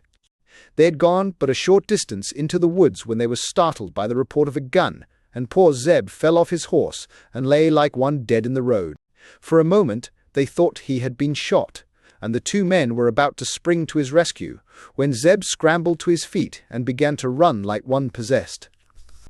"He is but scared to death. Happily he hath never heard a gun go off before," said John Howland, and, sticking his spurs into his horse, he gave chase. Fleet of foot though he was, Zeb was no match for a horse, and was soon overtaken.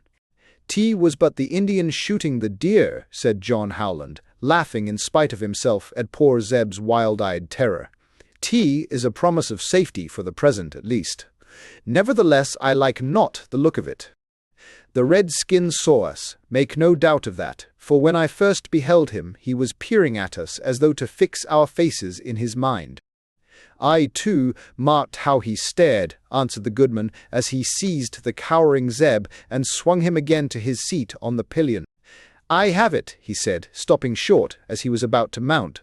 "A fee savage is without doubt of the Narragansett tribe." He caught a glimpse of the dark skin of this boy, and mistook him for an Indian lad, one of the hated Pequots, who they thought were either all dead or sold out of the country.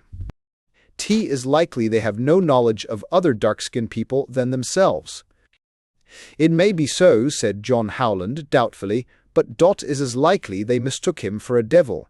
It once befell that some Indians, finding a Negro astray in the forest, were minded to destroy him by conjuring, thinking him a demon.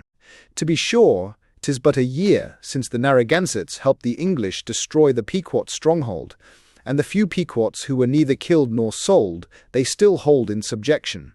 Whatever their idea, it bodes no good either to Zeb or to us, for their enmity never sleeps." Zeb, meantime, sat clutching the pillion and looking from one grave face to the other as if he knew they were talking of him, and the goodman patted his shoulder reassuringly as he mounted again. They were now nearing a small settlement, and the path widened so the two horses could walk abreast. "Thou'lt have a special care in the stretch from well beyond Mount Dagon," said John Howland, "for thou knowest of the notorious Morton, who founded there the settlement called Merry Mount. It was the worshipful Endicott who wiped it out. Much trouble hath Morton to answer for. He hath corrupted the savages, adding his vices to theirs. He hath also sold them guns and taught them to use them, for which cause the Indians of this region are more to be feared than any along the coast. They are drunken, armed, and filled with hate for any whom they esteem their enemies." Daniel's hair fairly stood on end. He had felt prepared for pirates, but Indians lurking in dark forests were quite another matter.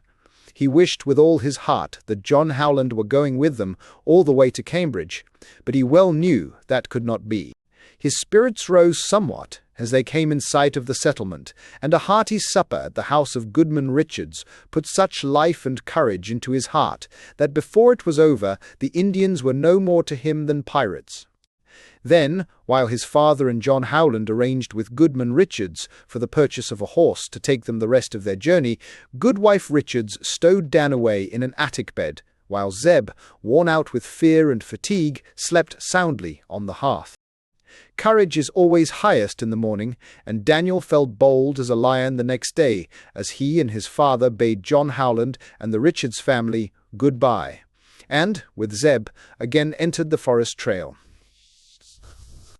The two boys walked on ahead, while the goodman became acquainted with the new horse, whose name, Goodman Richards had told him, was Penitence, but which they shortened to Penny. Later, when he had assured himself that the animal was trustworthy, Goodman Pepperell put the two boys in the saddle and walked beside them, leading Penny by the bridle. Taking turns in this way, they went on for some miles without incident, until Dan almost forgot his fears, and even Zeb, watching his face and echoing its expression on his own, grew less and less timid. They had passed the place which Howland had called Mount Dagon, and which is now known as Wollaston, and had crossed the Neponset River by a horse bridge, and were walking along quite cheerfully, the two boys at some distance ahead of Penny, when they saw a little way ahead of them an Indian standing motionless beside the trail. Dan immediately drew Zeb behind a bush, and when an instant later his father came up, the Indian disappeared as suddenly as he had come. The goodman looked troubled.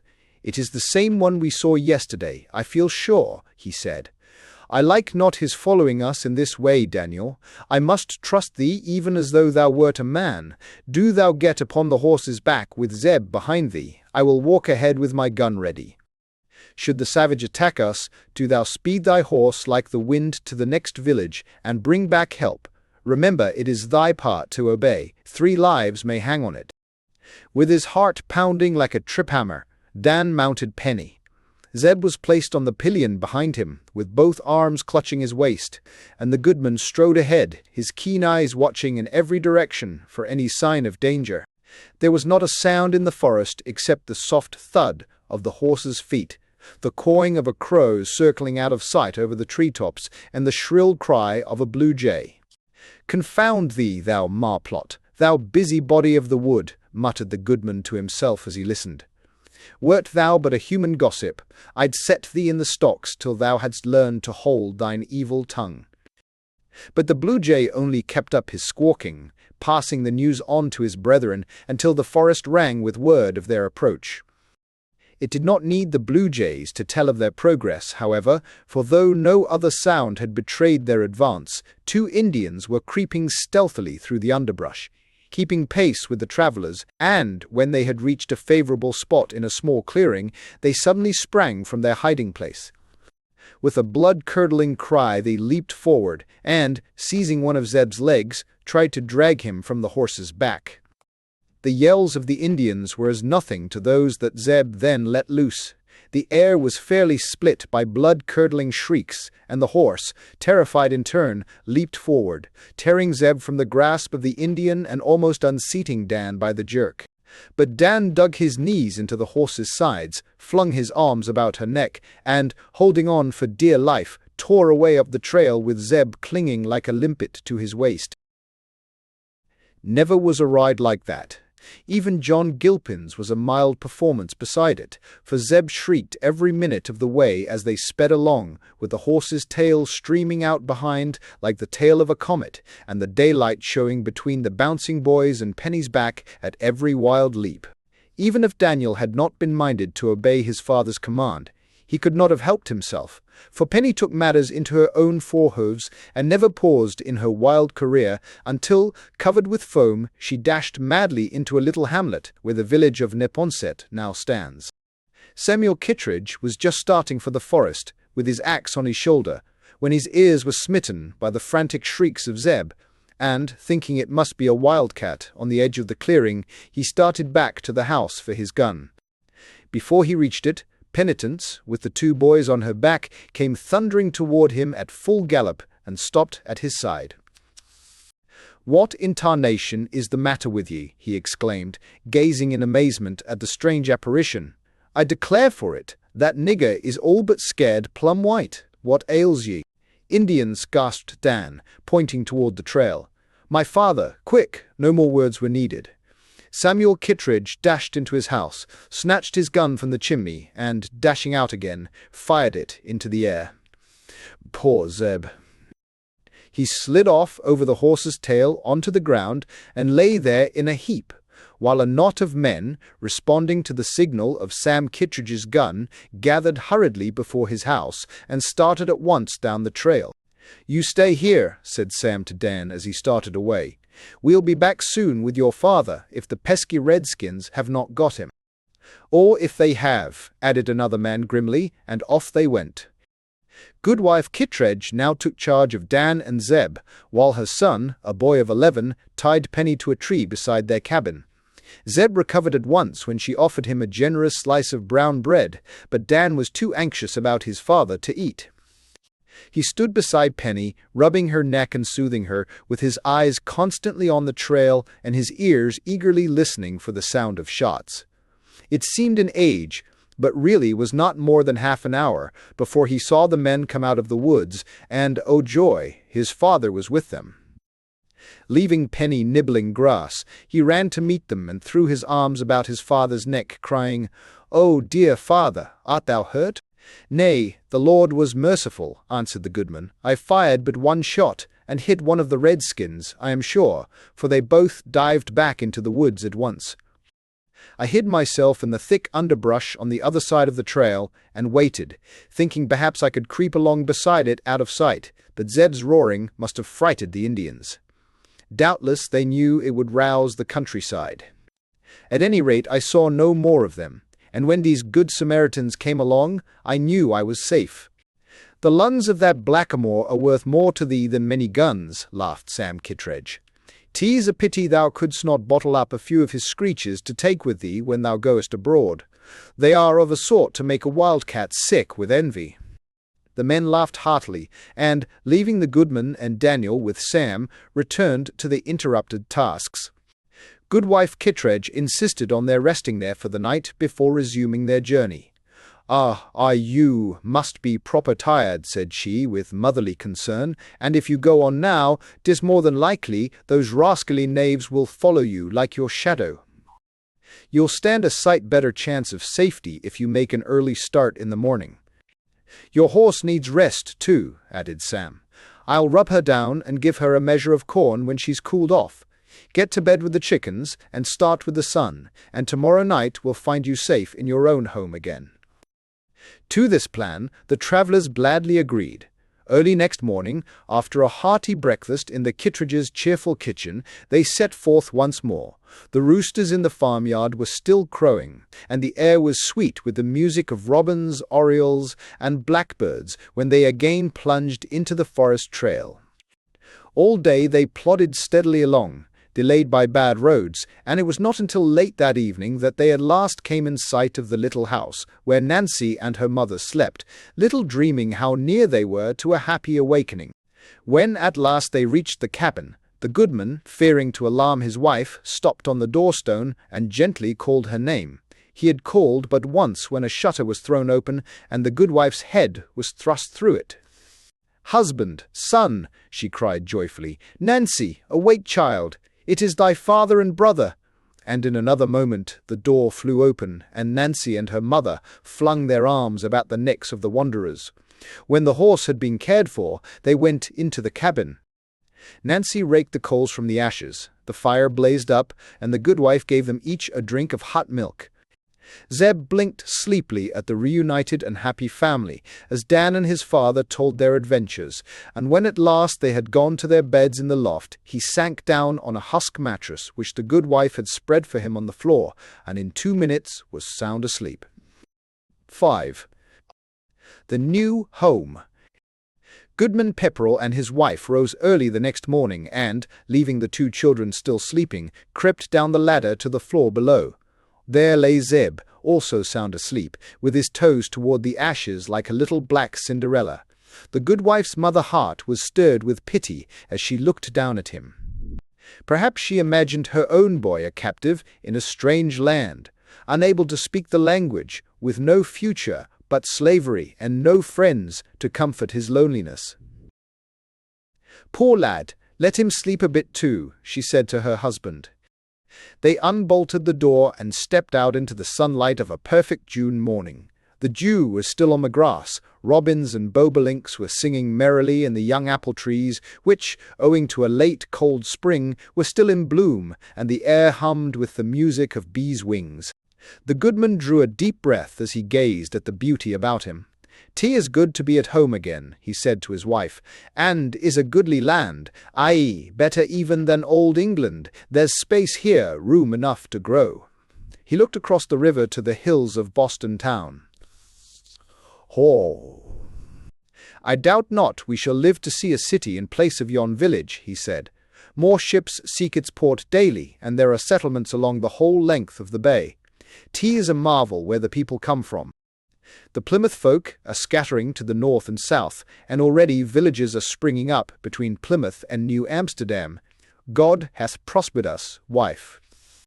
"Praise be to his holy name," said the goodwife reverently. "But, husband," she added, "what shall we do with our increase? Thou hast brought home a horse and the black lad. The horse can stay out of doors during the summer, but there is not room for him in the cowshed, and the lad cannot sleep always before the fire." "I have thought of that," said the goodman, "and when the crops are in I purpose to build a larger house." "Verily it will be needed," she answered. "The crops grow like weeds in this new soil. If there were but a place for storage, I could put away much for winter use that now is wasted. Go thou and look at the garden, while I uncover the coals and set the kettle to boil." "Wait a moment, wife," said the goodman. "I have somewhat to tell thee. There is ever a black spot in our sunshine. Though the danger grows less all the while as the settlements increase, it is still true that the Indians are ever a menace, and I fear they are over-watchful of us." Then he told her of the attack in the forest. "I have reason to think the redskins spied upon us all the way to Boston town," he finished. "I did not tell Daniel, but twice I saw savages on our trail after we left Kittredge's. I wounded one in the encounter, and they will not forget that. I know not why they should plot against the black boy, unless it is to revenge themselves upon me, but it is certain they tried to drag him away with them into the woods." The goodwife listened with a pale face. "'Tis is well, then, that we have a watchdog added to our possessions," she said at last. "Granther Wattles's shepherd hath a litter of pups, and he hath promised one to the children. Nancy hath waited until Dan came home, that he might share the pleasure of getting it with her." "She hath a generous heart," said her father tenderly. "Aye, she is a good lass, though headstrong." When their mother reached the cabin, she found the twins up and dressed, and Daniel trying to rouse the sleeping Zeb. "Wake up," he shouted, giving him a shake. Zeb rolled over with a grunt and opened his eyes. "Take him outdoors while I get breakfast," said the goodwife. "All would you d, Sushan. Mercy upon me, what shall I do with a blackamoor and a dog both underfoot?" "A dog!" cried Daniel. "What dog? Where is he?" "Nancy will tell thee," said his mother, and, not able to wait a moment to hear and tell such wonderful news, the two children rushed out at once, followed by Zeb. When their mother called the family to breakfast half an hour later, Zeb had been shown the garden, the cornfield, the cowshed, the pigsty, the straw stack where eggs were to be found, the well with its long well sweep, and the samp mill. He had had the sheep pointed out to him, and been introduced to Eliza, the cow, and allowed to give Penny a measure of corn. The children had shouted the name of each object to him as they had pointed it out, and Zeb had shown his white teeth and grinned and nodded a great many times, as if he understood. "I know he's seen eggs before, for he sucked one," Dan told his mother. Zeb was given his breakfast on the doorstone, and Dan tried to teach him the use of a spoon, without much success, and afterwards he was brought in to family prayers. His eyes rolled apprehensively as he looked from one kneeling figure to another, but, obeying Dan's gesture, he knelt beside him, and for 10 minutes he stuck it out. Then, as the prayer continued to pour in an uninterrupted stream from the goodman's lips, he quietly crawled out on all fours and disappeared through the door. Dan found him afterwards out by the straw stack, and as there was a yellow streak on his black face, concluded he had learned his lesson about the hen's nest altogether too well. He was given a hoe and taken to the cornfield at once. Here Daniel showed him just how to cut out the weeds with the hoe and loosen the earth about the roots of the corn. Zeb nodded and grinned so cheerfully that, after watching him a few moments, Daniel called Nancy and they started for Grandpa Wattles's house in the village to get the puppy. They had gone but a short distance when Nancy, glancing around, saw Zeb following them, grinning from ear to ear. "No, no, no, go back," bawled Daniel, pointing to the cornfield. Zeb nodded with the utmost intelligence and followed right along. "Oh dear," groaned Daniel, "I've taught him to do things by showing how, and now he thinks he must do everything that I do." He sat down on a stone and gazed despairingly at Zeb. Zeb promptly sat down on another stone and beamed at him. In vain Daniel pointed and shouted and shook his head. Zeb nodded as cheerfully as ever and conscientiously imitated Dan's every move. In spite of all they could do, he followed them clear to Grandpa Wattles's house. "Oh dear," said Nancy, "it's just like having your shadow come to life. You'll have to work all the time, Dan, or Zeb won't work at all." And even with the wonderful new puppy in his arms, Dan took a gloomy view of the situation. "I'm sick of being an example," he said. "I had to be one at Aunt Bradford's all the time, for she told Mercy and Joseph to watch how I behaved, and now here's this crazy blackamoor mocking everything I do. I guess Father'll wish he had not bought him." The days that followed were trying ones for everybody. The good wife was nearly distracted trying to house her family and do her work in such crowded quarters. Zeb followed Dan like a nightmare, and the goodman delved early and late to catch up with the work which had waited for his return. Among other duties there were berries to be picked in the pasture and dried for winter use, and this task fell to the children. It was work which Zeb thoroughly enjoyed, but alas, he ate more than he brought home. On one occasion he ate green fruit along with the ripe, and spent a noisy night afterward holding on to his stomach and howling at each new pain. In vain the good wife tried to cure him with a dose of hot pepper tea. Zeb took just enough to burn his mouth and, finding the cure worse than the disease, roared more industriously than ever. She was at her wit's end and finally had to leave him to groan it out alone beside the fire. It was weeks before he learned to understand the simplest sentences, and meanwhile poor Dan had to go on being an example. Finally one day the goodman brought home a large saw from Boston, and he and Dan showed Zeb how to use it. Then, day after day, Dan and Zeb sawed together, making boards for the new house, while Nancy brought her carding or knitting and sat on a stump nearby with the puppy at her feet or nosing about in the bushes. They had named the dog Nimrod, because, as Nancy said, he is surely a mighty hunter before the Lord, just like Nimrod in the Bible. He sniffs around after field mice all the time, and if he only sees a cat, he barks his head off and tears after her like lightning. Within the summer passed quickly away, with few events to take them outside the little kingdom of home in which they lived. Twice the captain stopped to see them when the Lucy Ann put in at Boston Harbor, and it was from him they got such news as they had of the world without. By October, Nimrod had grown to be quite a large dog, and was already useful with the sheep, and Zeb could understand a good deal of what was said to him, though it was noticeable that he was very dull when it concerned tasks he did not like. With Dan to guide him, he was able to help shock the corn and pile the pumpkins in golden heaps between the rows. He could feed the cattle and milk the cow and draw water for them from the well. While the goodman and the two boys worked in the fields gathering the crops, Nancy and her mother dried everything that could be dried and preserved. Everything that could be preserved, until there was a wonderful store of good things for the winter. One day, when all the rafters were festooned with strings of crookneck squashes, onions, and seed corn braided in long ropes by the husks, the goodman appeared in the doorway with another load of seed corn, and looked in vain for a place to put it. "There is no place," said the goodwife. "The Lord hath blessed us so abundantly, there is not room to receive it. As it is, I can hardly do my work without stepping on something. If it is not anything else, it is sure to be either Zeb or Nimrod. Truly, I can no longer clean and sand my floor properly for the things that are standing about." The goodman sat down on the settle and looked long and earnestly at the crowded room, whistling softly to himself. Then he rose and went to the village, and as a result, the neighbors gathered the very next week to help build the new house.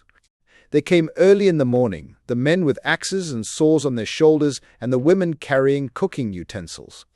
Then, while the men worked in the forest felling trees, cutting and hauling timbers, and putting them in place, the women helped the goodwife make whole battalions of brown loaves and regiments of pies, beside any number of other good things to eat. Nancy, Dan, and Zeb ran errands and caught fish and dug clams and gathered nuts to supply materials for them, and were promptly on hand when mealtime came. There were so many helpers that in a wonderfully short time the framework was up, the roof boards were on, and a great fireplace had been built into the chimney in the new part of the house. Also, a door had been cut through to connect the new part with the old cabin, which was now to be used for storage and as a stable for Penny and Eliza, and a sleeping space for Zeb. When all this was done and the roof on, the neighbors returned to their own tasks, leaving the Pepperells to lay the floors, cover the outside with boards, and do whatever was necessary to finish the house. It was late in the fall before this was accomplished, and the family had settled down to the enjoyment of their new quarters. One day, as Dan and Zeb were bringing in boards to sheathe the room on the inside, they were startled to see 2 Indians peering out at them from the shelter of the nearby woods. Dropping the board they were carrying, they ran like deer to the house, and Dan told his father what they had seen. The goodman looked thoughtful as he went on with his task of sheathing, and that very evening he worked late, building a secret closet between the chimney and the wall. "I will be a handy place to hide thy preserves," he said to his wife, "and a refuge should the Indians decide to give us trouble." He cut a small square window high up in the outside wall, and contrived a spring, hidden in the chimney, to open the door. When this spring was pressed, a hole would suddenly appear in what seemed a solid wall, revealing the well-stored shelves. This closet was the goodwife's special pride, but to Zeb it was a continuous mystery.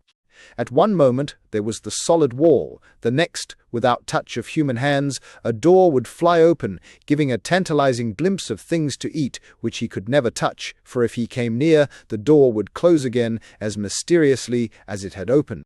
Dan loved to tease him with it, and Zeb, fearing magic, would take to his heels whenever this marvel occurred. One day the goodman said to his wife, "Thanksgiving draws near, and surely we have much cause for thankfulness this year, for the Lord hath exceedingly blessed us. There are yet some things to be done before the day comes, and I wish to meet it with my task finished. I hear there is a ship in the harbour loaded with English merchandise, and tomorrow I go to Boston, and if thou art so minded, thou canst go with me." This put the goodwife in quite a flutter of excitement, for she had not been away from home except to go to church for many months. She got out her best gown that very evening, to be sure it was in proper order, and while she got supper, gave Nancy and Dan an endless string of directions about their tasks in her absence. Early the next morning she mounted the pillion behind her husband, and the 3 children watched their departure, Dan coaching Nimrod, who was determined to go with them, and the goodwife calling back last instructions to the little group until Penny was well on the road to Charlestown. The house seemed strangely lonely without the mother in it, but there was no time for the children to mope, for there was all the work to do in their parents' absence. Dan took command at once. "You'll both have to mind me now," he said to Nancy and Zeb. "I'm the man of the house." "If thou art the man of it, I'm the woman, and thou and Zeb will both have to do as I say," retorted Nancy, "or else mayhap I'll get thee no dinner. Mother said I could make succotash, and thou loves that better than anything." Mother said above all things not to let the fire go out, for it would be hard to bring a firebrand all the way from the village. "So do thou bring in a pile of wood and set Zeb to chopping more." Dan counted his chances. "Very well," he said at last with condescension, "thou art a wilful baggage, but I'll give thee thy way. Only make the big kettle full." All that day Nancy bustled importantly about the house, with her sleeves rolled up and her skirts looped back under her apron in imitation of her mother. She was better than her word and made Johnny cake besides the succotash for dinner, and after they had eaten it said to Dan, "If thou wilt go out to the field and bring in a pumpkin, I'll make thee some pies for supper." Dan dearly loved pumpkin pie, and in his zeal to carry out the plan, brought in 2 great yellow globes from the cornfield instead of the one Nancy had asked for. "Thine eyes hold more than thy stomach. There's no such thing as too many pies," said Daniel stoutly, "and if there's any pumpkin left over, I'll feed it to the pig." "I'll tell thee what we will do," said Nancy. "We will make a great surprise for Mother and Father. When they come home, they will be tired and hungry and ready for a grand supper. Do thou and Zeb run down to the bay and bring back a mess of clams. We'll have the table all spread and a bright fire burning to welcome them." Dan agreed to this plan and went out at once to call Zeb. He found him by the straw stack with an egg in each hand.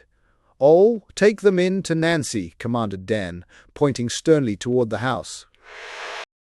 Zeb had meant to dispose of them otherwise, for he had a bottomless appetite for eggs, but he trotted obediently to the house at Dan's order, and then the 2 boys started together for the bay, with Nimrod barking joyfully and running about them in circles all the way.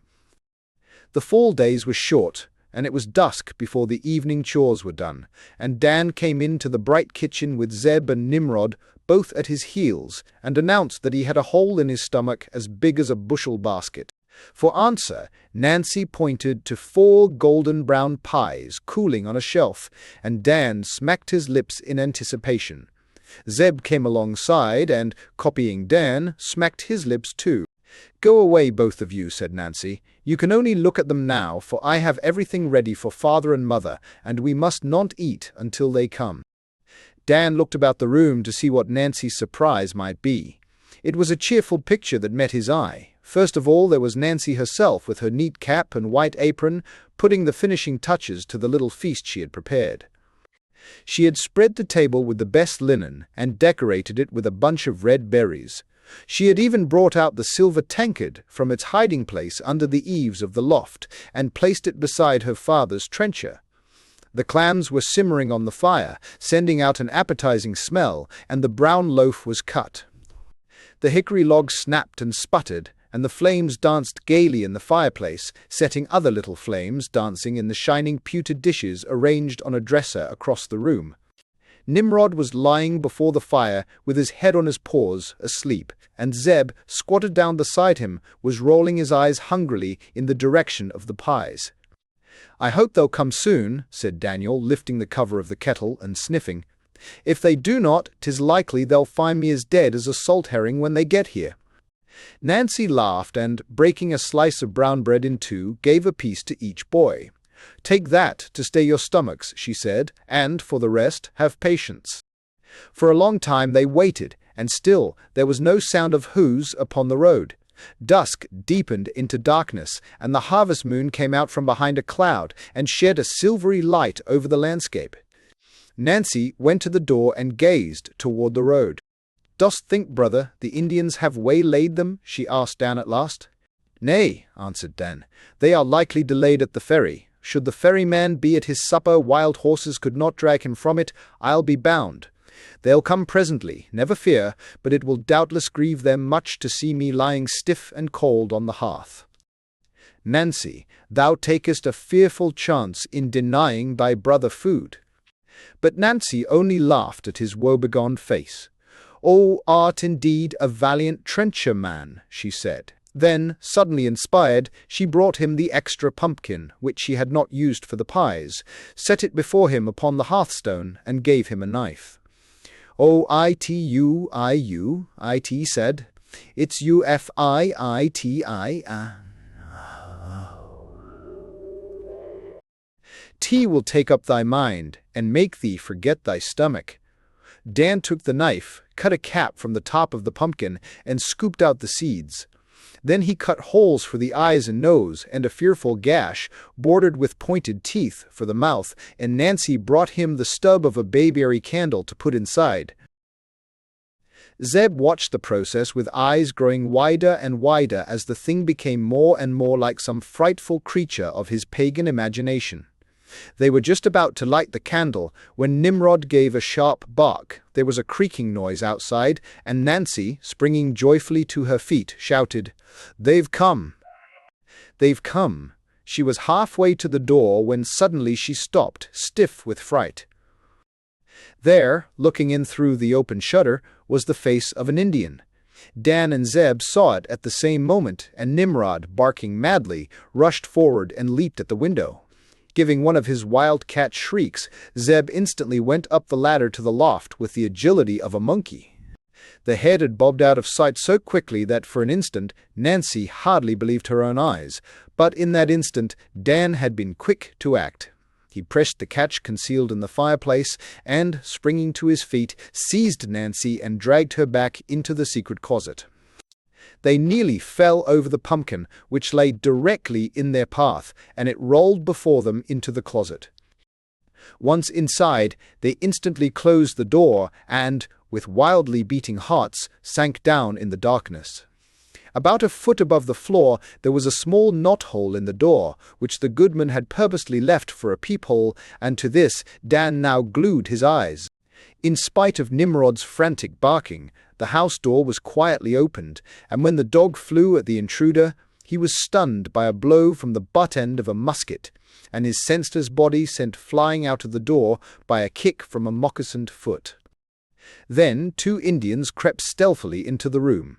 They were surprised to find it empty. Where could the children have gone? They prowled cautiously about, looking under the table and behind everything that might afford a hiding place, and, finding no trace of them, turned their attention in another direction. Dan was already near to bursting with rage and grief over Nimrod, and now he had the misery of seeing the larger of the 2 Indians take his father's musket from the deer horn on the chimney-piece, while the other, who already had a gun, with grunts of satisfaction took the silver tankard from the table and hid it under his deerskin jacket. At first they did not seem to notice the ladder to the loft. Soon, however, they paused beside it, and after they had exchanged a few grunts, the larger Indian began to mount. It was plain they meant to make a thorough search for the children who had so miraculously disappeared. Dan remembered what his father had said about the Pequots. Nancy, with sick fear in her heart for Zeb, was shivering in a heap on the floor, her hands over her eyes, though that was quite unnecessary, since the closet was pitch dark. Dan found her ear and whispered into it a brief report of what he had seen. They could now hear the stealthy tread of moccasined feet above them on the floor of the loft. "While they're upstairs," whispered Dan, "I'm going to slip out and get Father's pistol. It's hanging behind a string of onions, and they have not found it."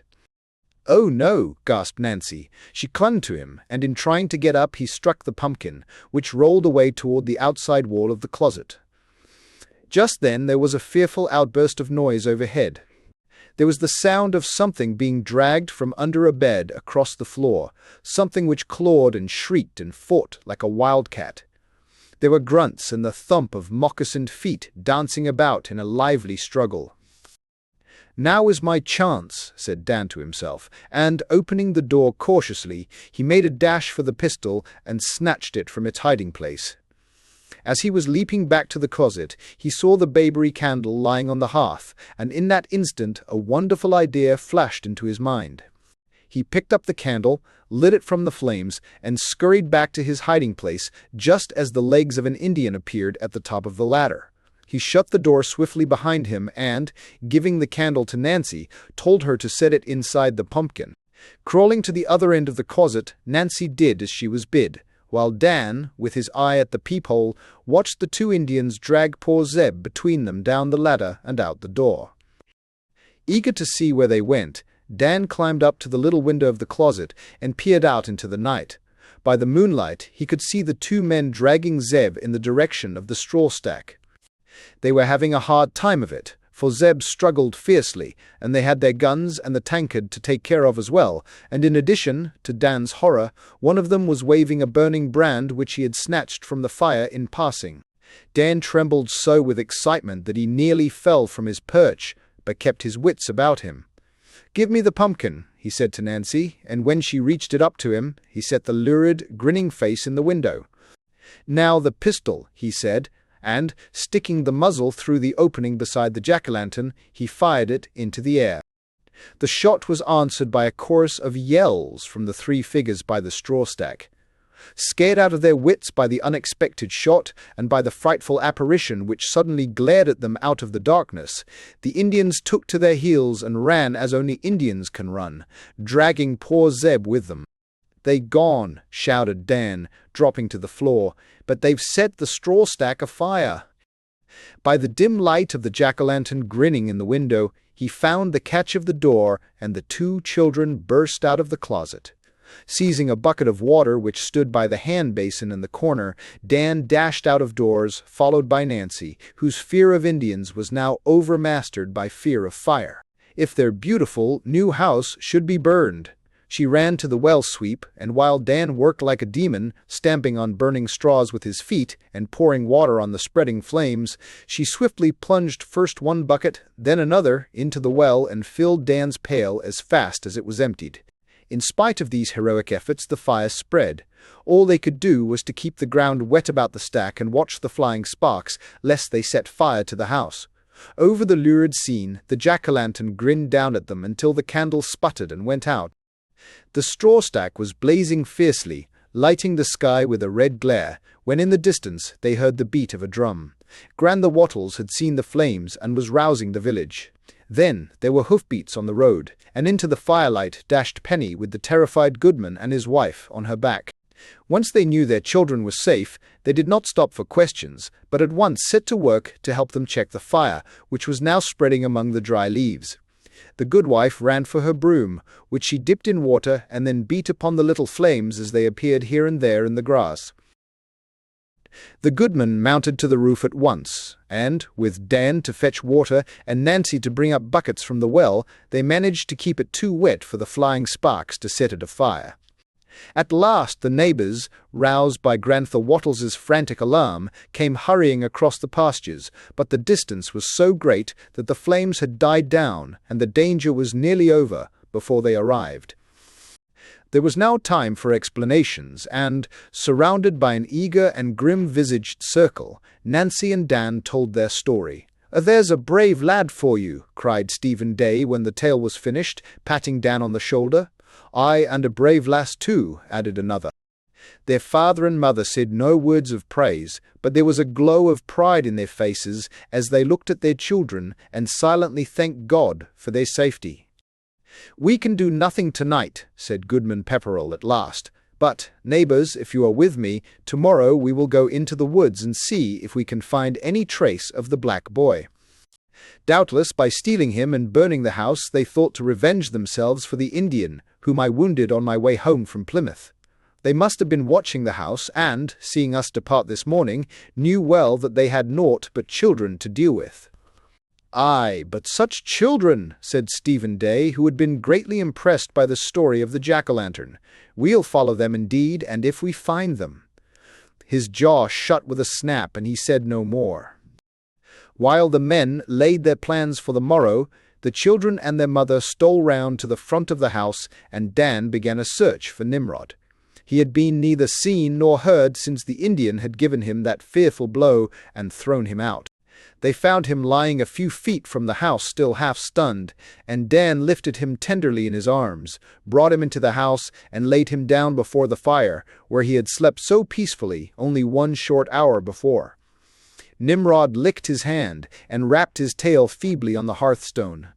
Nancy wept over him, while Dan bathed his wounded head and tried to find out if any bones were broken. "Poor Nimrod," said the goodwife, as she set a bowl of milk before the wounded dog. "Thou art a brave soldier.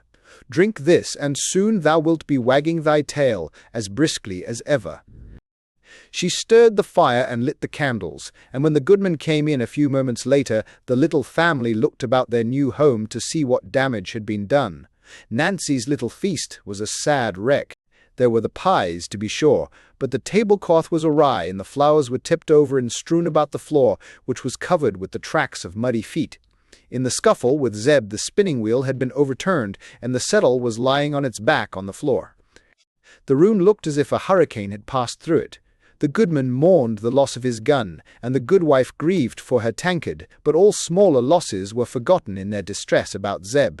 Not only had he cost the goodman a large sum of money, but in the weeks he had been with them, he had found his own place in the household, where he would be sadly missed. Worst of all was their anxiety about his fate at the hands of the Indians. Comers, seas, always too fallen. We have none of us, when they had heard every event of the day twice over. We must eat, or we shall have scant courage for the duties of the morrow. We have none of us tasted food since noon. The clams were still simmering gently in the pot, and she gave them each a porringer of broth, which they ate sitting in a circle about the hearthstone. Then she put the room in order, and though her heart was heavy, tried to talk of the events of their day in Boston, as if nothing had happened. "We saw Captain Sanders in town," she said to the children. "He hath brought the Louisiane to port with a load of cod for the market, and with fish and game for Thanksgiving. I have his promise that he will dine with us if God wills. He hath not yet seen our new house. Alas, I shall have no tankard to set before him, yet, ungrateful that I am, we are still rich in blessings. Sarthings, tea is well. We have a day set aside to remind us of them." It was very late when at last the excitement had died down enough to think of sleep. The goodman went out to make sure there was no fire left lurking in the grass, and to take a look at the horse and cow. As he passed the smoking ashes of the straw stack, his foot struck something which rang like metal, and in the moonlight something glistened in the path before him. Stooping, he felt for it, and was overjoyed to grasp the tankard which the Indian had lost in the struggle with Zeb. He carried it in to his wife at once. She seized it with a cry of joy. "Tea is a good omen," she said. "Mayhap thou'lt find thy musket too." Her husband shook his head gravely. "I'll have need of one tomorrow," he said. "Tea is well. I still have my fowling piece and my pistol." Then he called the family together and, kneeling beside the settle, committed them to God's keeping for the night. 6. Harvest home. Before daylight the next morning, the goodwife stood in the door of the new house and watched her husband set forth with the men of Cambridge to search the forest for Zeb, and to punish his captors if they should catch them. She had given him a good breakfast and filled his pockets with bread for the journey. And when the men came from the village, she cut Nancy's pies and gave them each a generous piece to eat before starting. There were 8 men in the party, all armed. The goodwife's lip trembled a little, and then moved in prayer as she saw them disappear into the dark forest. "God grant that they may all return in safety," she murmured. And then, giving herself a little shake, she turned back into the house and resolutely set herself at the duties of the day. Nimrod whined and tried to follow his master as the men marched away with their guns on their shoulders, but, finding himself too weak, lay down again on the hearth and went to sleep. The goodwife cleaned the kitchen, removing the last traces of the intruders, and then began a patient march back and forth beside the whirling spinning wheel. Now that the harvest was over and their food provided for the winter, her busy hands must spin the yarn and weave the cloth to keep them warm. Though she had meant to let the children sleep after the excitement of the previous day, it was still early when they were awakened by the whir of the wheel and came scuttling down from the loft, as bright-eyed as if the adventures of the night before had been no more than a bad dream. They helped themselves to hasty pudding and milk, and took a dishful to Nimrod, who was now awake and looking much more lively, and then their mother set them their tasks for the day. "Nancy," said she, "I gave all thy pies to the men who have gone with father to hunt for Zeb. Tomorrow will be Thanksgiving Day, and we shall need more. The mince pies are already prepared and put away on the shelves, and thou canst make apple and pumpkin both to set away beside them in the secret closet." "That makes me think," said Daniel, and, touching the secret spring, he opened a door and rescued the jack-o'-lantern from the windowsill. It was only a wilted and blackened old pumpkin that he brought to his mother, but she smiled at it and patted the hideous head. "He have been a good friend to us, Dan," she said. "E'en as say the Scriptures, God hath chosen the weak things of the earth to confound the mighty. David went out against Goliath with a sling and a stone, and thou hast overcome savages with naught but a foolish pumpkin." Nancy took the grinning head and set it on the chimney-piece. "Dear old Jackie," she said, Thou shalt come to our Thanksgiving feast. Tea is no more than thy due, since thou hast saved us from the savages. Nay, daughter, said her mother, that savoureth of idolatry. Give thy praise unto God, who useth even things which are not to bring to naught the things that are. Tea is but a pumpkin after all, and will make an excellent feast for the pig on the morrow. Daniel, go to the field, and bring thy sister a fresh one for the pies, and then hasten to thine own tasks. They wait for thee. While thy father is away searching for Zeb, thou must do his work as well as thine own. And each one, dost think, mother, that he will surely bring Zeb back in time for the feast? Asked Nancy anxiously. Let us pray, nothing doubting, answered the mother. If it be God's will, they will return. There was a tremor in her voice, even as she spoke her brave words, for she knew well the perils of their search. All day long they worked, praying as they prepared the feast that they might share it a united family. Nancy made the pies, and Dan dressed a fowl, while their mother got ready a pot of beans, made brown bread to bake in the oven with the pies, and steamed an Indian pudding. All day they watched the forest for sign of the returning men. All day they listened for the sound of guns, but neither sight nor sound rewarded their vigilance. Dusk came on. The goodwife set a candle in the window, and when her other tasks were finished, went back to her spinning. Not a moment was she idle, nor did she appear to her children to be anxious, but as she walked back and forth beside her wheel, Nancy heard her murmuring, Because thou hast made the Lord, which is my refuge, even the Most High, thy habitation, there shall no evil befall thee, neither shall any plague come nigh thy dwelling. Over and over she said it to herself, never slacking her work meanwhile.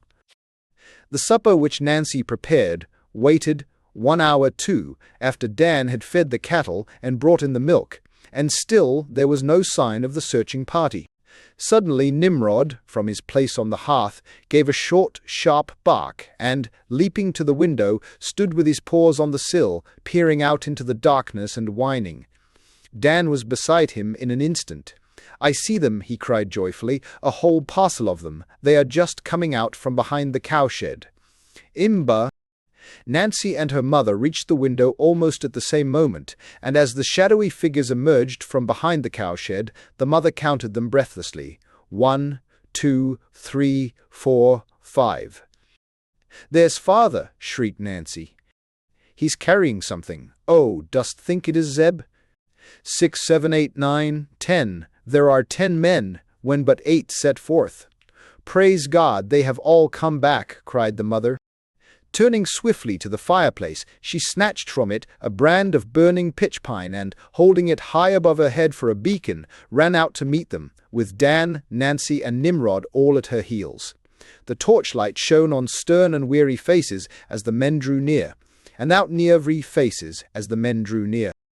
All's well, wife, came the voice of the goodman. And for the Mr. Ben has found the lad, she called back to him. Nay, not yet, he answered, but we think we have his captors. Hold thy torch nearer and have no fear. The savages cannot hurt thee. Nancy, Daniel, have you ever seen these faces before? As he spoke, he thrust forward 2 Indians with their hands securely tied behind them.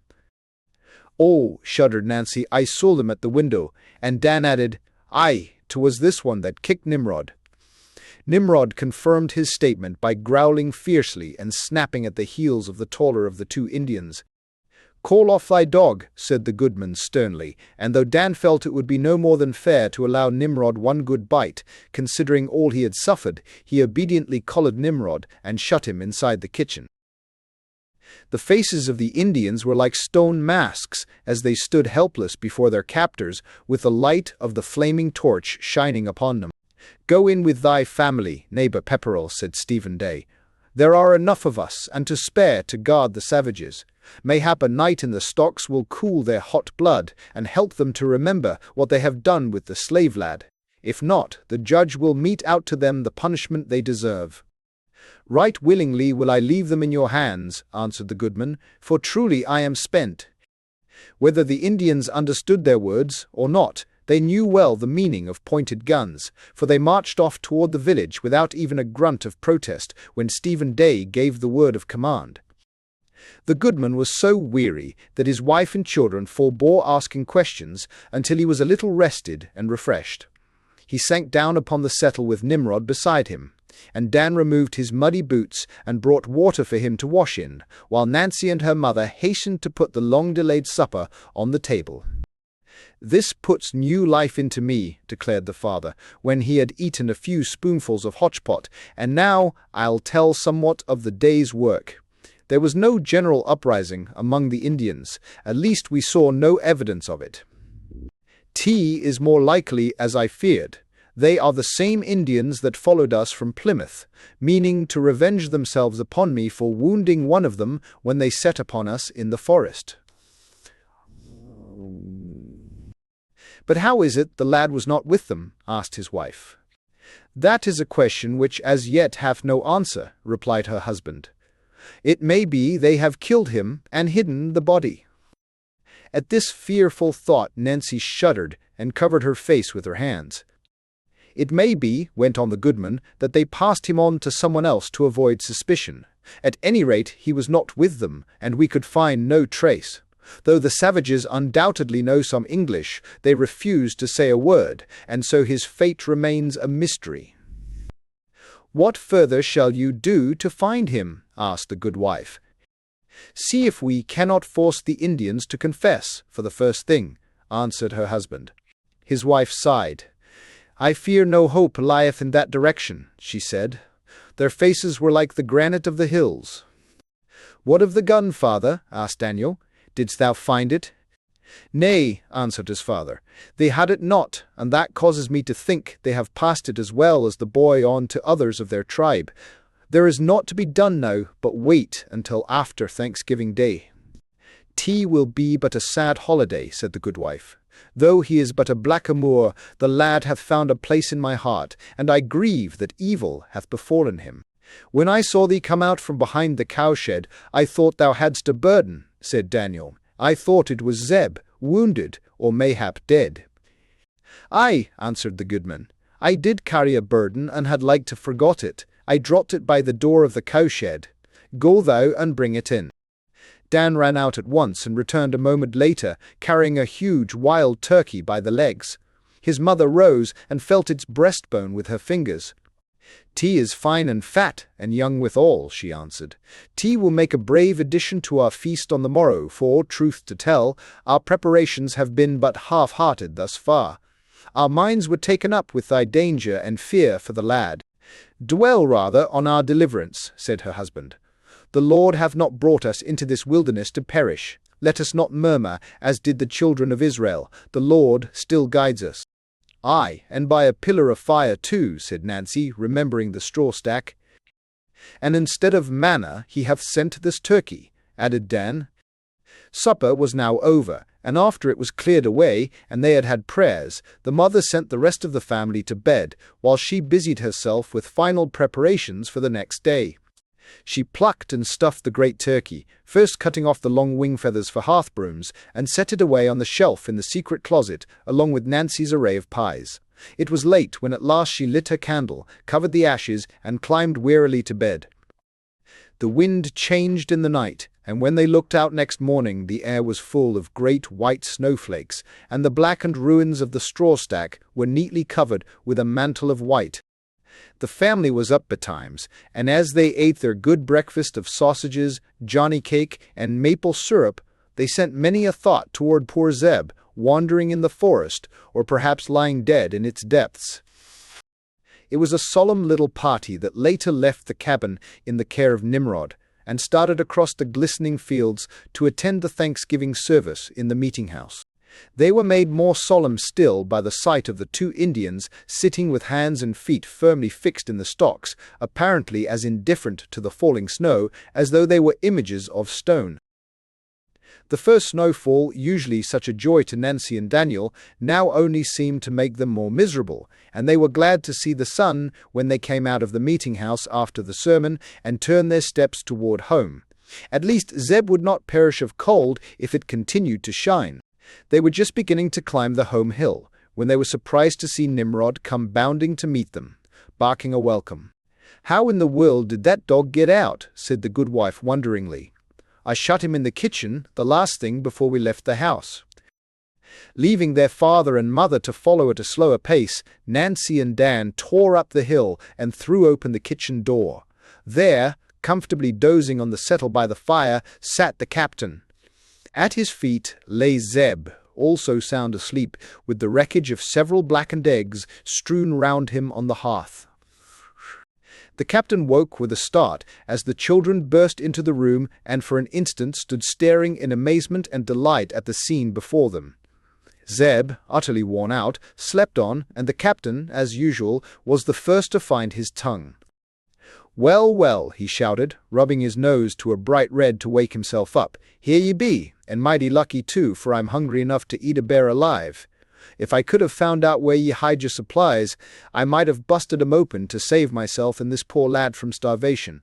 He appeared nigh as hungry as I be, but he knew better how to help himself. He found these eggs cooked out there in the ashes of the straw stack, and all but ate 'em shells and all, never even offered me a bite. Don't ye ever feed him. Before the children could get in a word edgewise, their father and mother, followed by Nimrod, came in, and, what with the dog barking, the children screaming explanations to the captain, and their own astonished exclamations, there was such a babel of noise that at last Zeb woke up, too, and stared about him like one dazed. Nimrod jumped on him and licked his face, and Zeb put his arms around the dog as if glad to find so cordial a welcome. The captain stared from one face to another, quite unable to make head or tail of the situation. "Well, by jolly," he shouted at last, "what ails ye all? Ye act like a parcel of lunatics."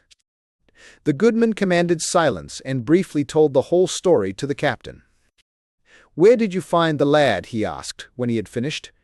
"He was here when I came," said the captain, "settin' on the hearthstone eatin' them eggs as if he had not seen food for a se'night, and never expected to see any again. The dog busted out of the house when I came in, and as I could not get any word out of the lad, I just sat down by the fire and took 40 winks. It was too late for meeting, and besides, I reckoned I could sleep better here," he finished with his jolly laugh. Zeb, meanwhile, sat hugging the dog and rolling his eyes from one face to another as if in utter bewilderment. Perhaps he wondered if the captain meant to capture him too, for life must have seemed to poor Black Boy just a series of efforts to escape being carried off to some place where he did not wish to go, by people whom he had never seen before. The goodman at last sat down before Zeb on the settle and tried to get from him some account of what had happened in the forest, but Zeb was totally unable to tell his story. His few words of English were inadequate to the recital of the terrors of the past 24 hours. "Let the lad be," said the good wife at last. "He's safe, praise God, and we shall just have to wait to find out how he managed to escape from the savages and make his way back here." She went to the secret closet and brought out a huge piece of pumpkin pie. Zeb's eyes gleamed as he seized it. "He must not eat too much at once," said she. "As nearly as I can make out by the shells, he's had 6 eggs already. That will do for a time. Dan, build a fire in the fireplace in the old kitchen. There's warm water in the kettle, and do thou see that Zeb takes a bath. He is crusted with mud. He must have wallowed in it. Nancy and I will get dinner the while." Dan beckoned to Zeb, and the 2 boys disappeared. Zeb had never bathed before except in the ocean, and the new process did not please him. "I believe he wished he'd stayed with the Indians," said Dan when he appeared an hour later, followed by a well-polished but somewhat embittered Zeb. "I've just about taken his skin off, and I'm all worn out. Oh, mother, is not dinner almost ready?" "Almost," said his mother, as she opened the oven door to take a peep at the turkey, which had been cooking since early morning. "It only needs browning before the fire while I make the gravy." The table was already spread, and Nancy was at that very moment giving an extra polish to the tankard before placing it beside the captain's trencher. The spiced drink to fill it was already mulling beside the fire, with a huge kettle of vegetables steaming beside it. The closet door was open, giving a tantalizing glimpse of glories to come. "So there's where ye keep 'em," observed the captain, regarding the pies with open admiration. "Is a sight to make a man thankful for the room in his hold. By jolly, it'll take careful loading to stow this dinner away proper." He called Nancy to his side and opened the bulging leather pocket which hung from his belt. "Feel in there," he said. "I brought along something to fill in the chinks." Nancy thrust in her hand and brought it out, filled with raisins. "I got 'em off a ship just in from the Indies," explained the captain. Raisins were a great luxury in the wilderness, and the delighted Nancy hastened to find a dish and to place them beside the pies. "All ready," said the mother at last. "Come to dinner." There was no need of a second invitation, and the response to the summons looked like a stampede. The goodman and his wife took their places at the head of the table, with the captain on one side and the children on the other, and because it was Thanksgiving, and because he had had such a hard day and night, and most of all because he was so clean, Zeb was allowed a place at the foot of the board. The goodman asked a blessing, and then heaped the trenchers high with what he called the bounty of the Lord. There was only one cloud on Dan's sunshine during the meal. On account of Zeb, who, when in doubt, still faithfully imitated him, he was obliged to be an example all through the dinner. Even with such a model to copy, Zeb had great trouble with his spoon, and showed a regrettable tendency to feed himself with both hands at once. The turkey was a wonder of tenderness, the vegetables done to a turn, the Indian pudding much better than its name, and as for the pies, the captain declared they were fit to be ate by the angels, and most too good for a sinner like him. Beside each plate, the goodwife had placed a few kernels of corn, and at the end of the feast, when the goodman rose to return thanks, he took them in his hand. In the midst of plenty, he said to his children, "Let us not forget the struggles of the past, and what we owe to the pioneers who first adventured into this wilderness and made a path for those of us who have followed them. Though they nearly perished of hunger and cold in the beginning, they failed not in faith." When they had but a few kernels of corn to eat, they still gave thanks, choosing, like Daniel, to live on pulse with a good conscience, rather than to eat from a king's table. As the Lord prospered Daniel, so hath he prospered us. Then they all stood with folded hands and bent heads, while he gave thanks for the abundant harvest, and prayed that they might be guided to use every blessing to the honor and glory of God. And the captain said, "Amen." Suggestions to teachers. The Puritan twins will admirably supplement the study of American history and geography in grades 6 and 7. The nationwide revival of interest in all that concerns the Pilgrim Fathers, begun at the time of the tercentenary in 1920, will continue for many years. Whether children are able to trace their ancestry back to the little band that crossed the Atlantic in the Mayflower, or whether they trace it to voyages of a less remote period, and the other volumes in the Twins series are closely linked with many of these later ones, their interest in the days of the forefathers of our country should be the same. For these early settlers gave to America the spirit of liberty, a respect for law and organized government, and a standard of clean living and right thinking which it is our duty to preserve and to pass on to coming generations. The best suggestions to teachers consist of brief and helpful references to authoritative books that will give an accurate picture of the early days of our country in the making and of the Pilgrim country as it is today. Properly presented to pupils, the material gleaned from these books will help them to form a more definite idea of what every American should do to preserve intact the national peace and prosperity which is their heritage.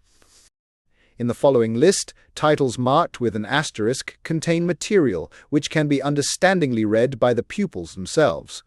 It would be better to have the teacher read to the class from the others. Readings in American History and Government. Tappan's Elementary History of Our Country, chapters 4 to 9 inclusive. These deal with the whole period of colonization. Thwaites and Kendall's History of the United States for Schools, chapters 3 to 9, inclusive. This is a more advanced book which amplifies the story. There are valuable suggestions for reading in standard literature. Guito's Preparing for Citizenship, chapter 19, is of great inspirational value. Webster's Americanization and Citizenship. The following paragraphs set forth American ideals in their origin and development: 44, 52, 53, 55, 63, 73, 11, 17, 21. Tappans, Our European Ancestors, chapters 16-20 inclusive. These describe the European rivalries which influenced the colonization of America. Tappan's Little Book of Our Flag, particularly chapters 1 and 2 respectively, The Flags That Brought the Colonists, and The Pine Tree Flag, and others. Griffiths's Young People's History of the Pilgrims. The conditions which led to the sailing of the Pilgrims are clearly sketched, and emphasis is laid on the viewpoint of the Pilgrim boys and girls. Griffiths's The Pilgrims in Their Three Homes, England, Holland, and America. The life of the Pilgrims in church and school, at work and play, including their flight and refuge, is fully described. Tappan's American Hero Stories. 5 stories center around the colonists, of whom, of course, Miles Standish is one. Tappan's Letters from Colonial Children. These letters give an idea of life in representative American colonies seen through a child's eyes. They present a vivid and historically accurate picture of the times. Hawthorne's Grandfather's Chair. These stories have never grown old or tiresome to children, and probably never will. No stories ever gave a better introduction to our history, from the settlement of New England to the War for Independence. Deming and Bemis's Stories of Patriotism. A series of stirring tales of patriotic deeds by Americans from the time of the colonists to the present. Bemis's The Patriotic Reader. The selections cover the history of our country from the discovery of America to our entrance into the Great War. They give one a familiarity with literature, new and old, that presents the highest ideals of freedom and justice. Longfellow's Kate Cullison of Supi of Miles Standish. A well-annotated edition is published in the Riverside Literature Series. Jane G. Austen's The Old Colony Stories. These novels, dealing with the early settlers of Plymouth, have taken their place among the American classics, and their combination of romantic interest, real literary quality, and historical accuracy has won for them wide popularity. The titles alone bring before the mind a vision of the most famous colonists: E. Betty Alden, R.A., Nameless Nobleman, R.E.A., Nameless Nobleman, Austenish of Standish, Austin Dr. Labrin, and his daughters, David Alden's daughter, and other stories. Fiske's The Beginnings of New England. This is one of the most readable of the authoritative histories. Readings in Geography. Edwards's The Old Coast Road. The South Shore Road from Boston to Plymouth is one of the most historic roads in the country. Starting from Boston, Miss Edwards guides her readers through Dorchester Heights, Milton, and the Blue Hills, Quincy with its shipbuilding, Weymouth, Hingham, Cohasset, the Scituate Shore, Marshfield, the home of Daniel Webster, Duxbury, and Kingston. She concludes with an informing chapter on Plymouth. Edwards's Cape Cod, New and Old. Delightful essays on the Cape Reef, entertaining and containing precisely those facts which every reader wants to know. Dramatizations. Longfellow's Courtship of Miles Standish, dramatized. This is equipped with suggestions for stage settings, properties, and costumes. Austen's Standish of Standish, dramatized. Historically true portrayals of character and atmosphere. There are suggestions for costumes and other details of acting. Baker's The Pilgrim Spirits. This book contains the words spoken by the characters in the various episodes comprising the pageant presented at Plymouth, Massachusetts during the summer of 1921. It recreates in masterly fashion the atmosphere of old colony times. Thanks for listening to The Puritan Twins by Lucy Fitch Perkins.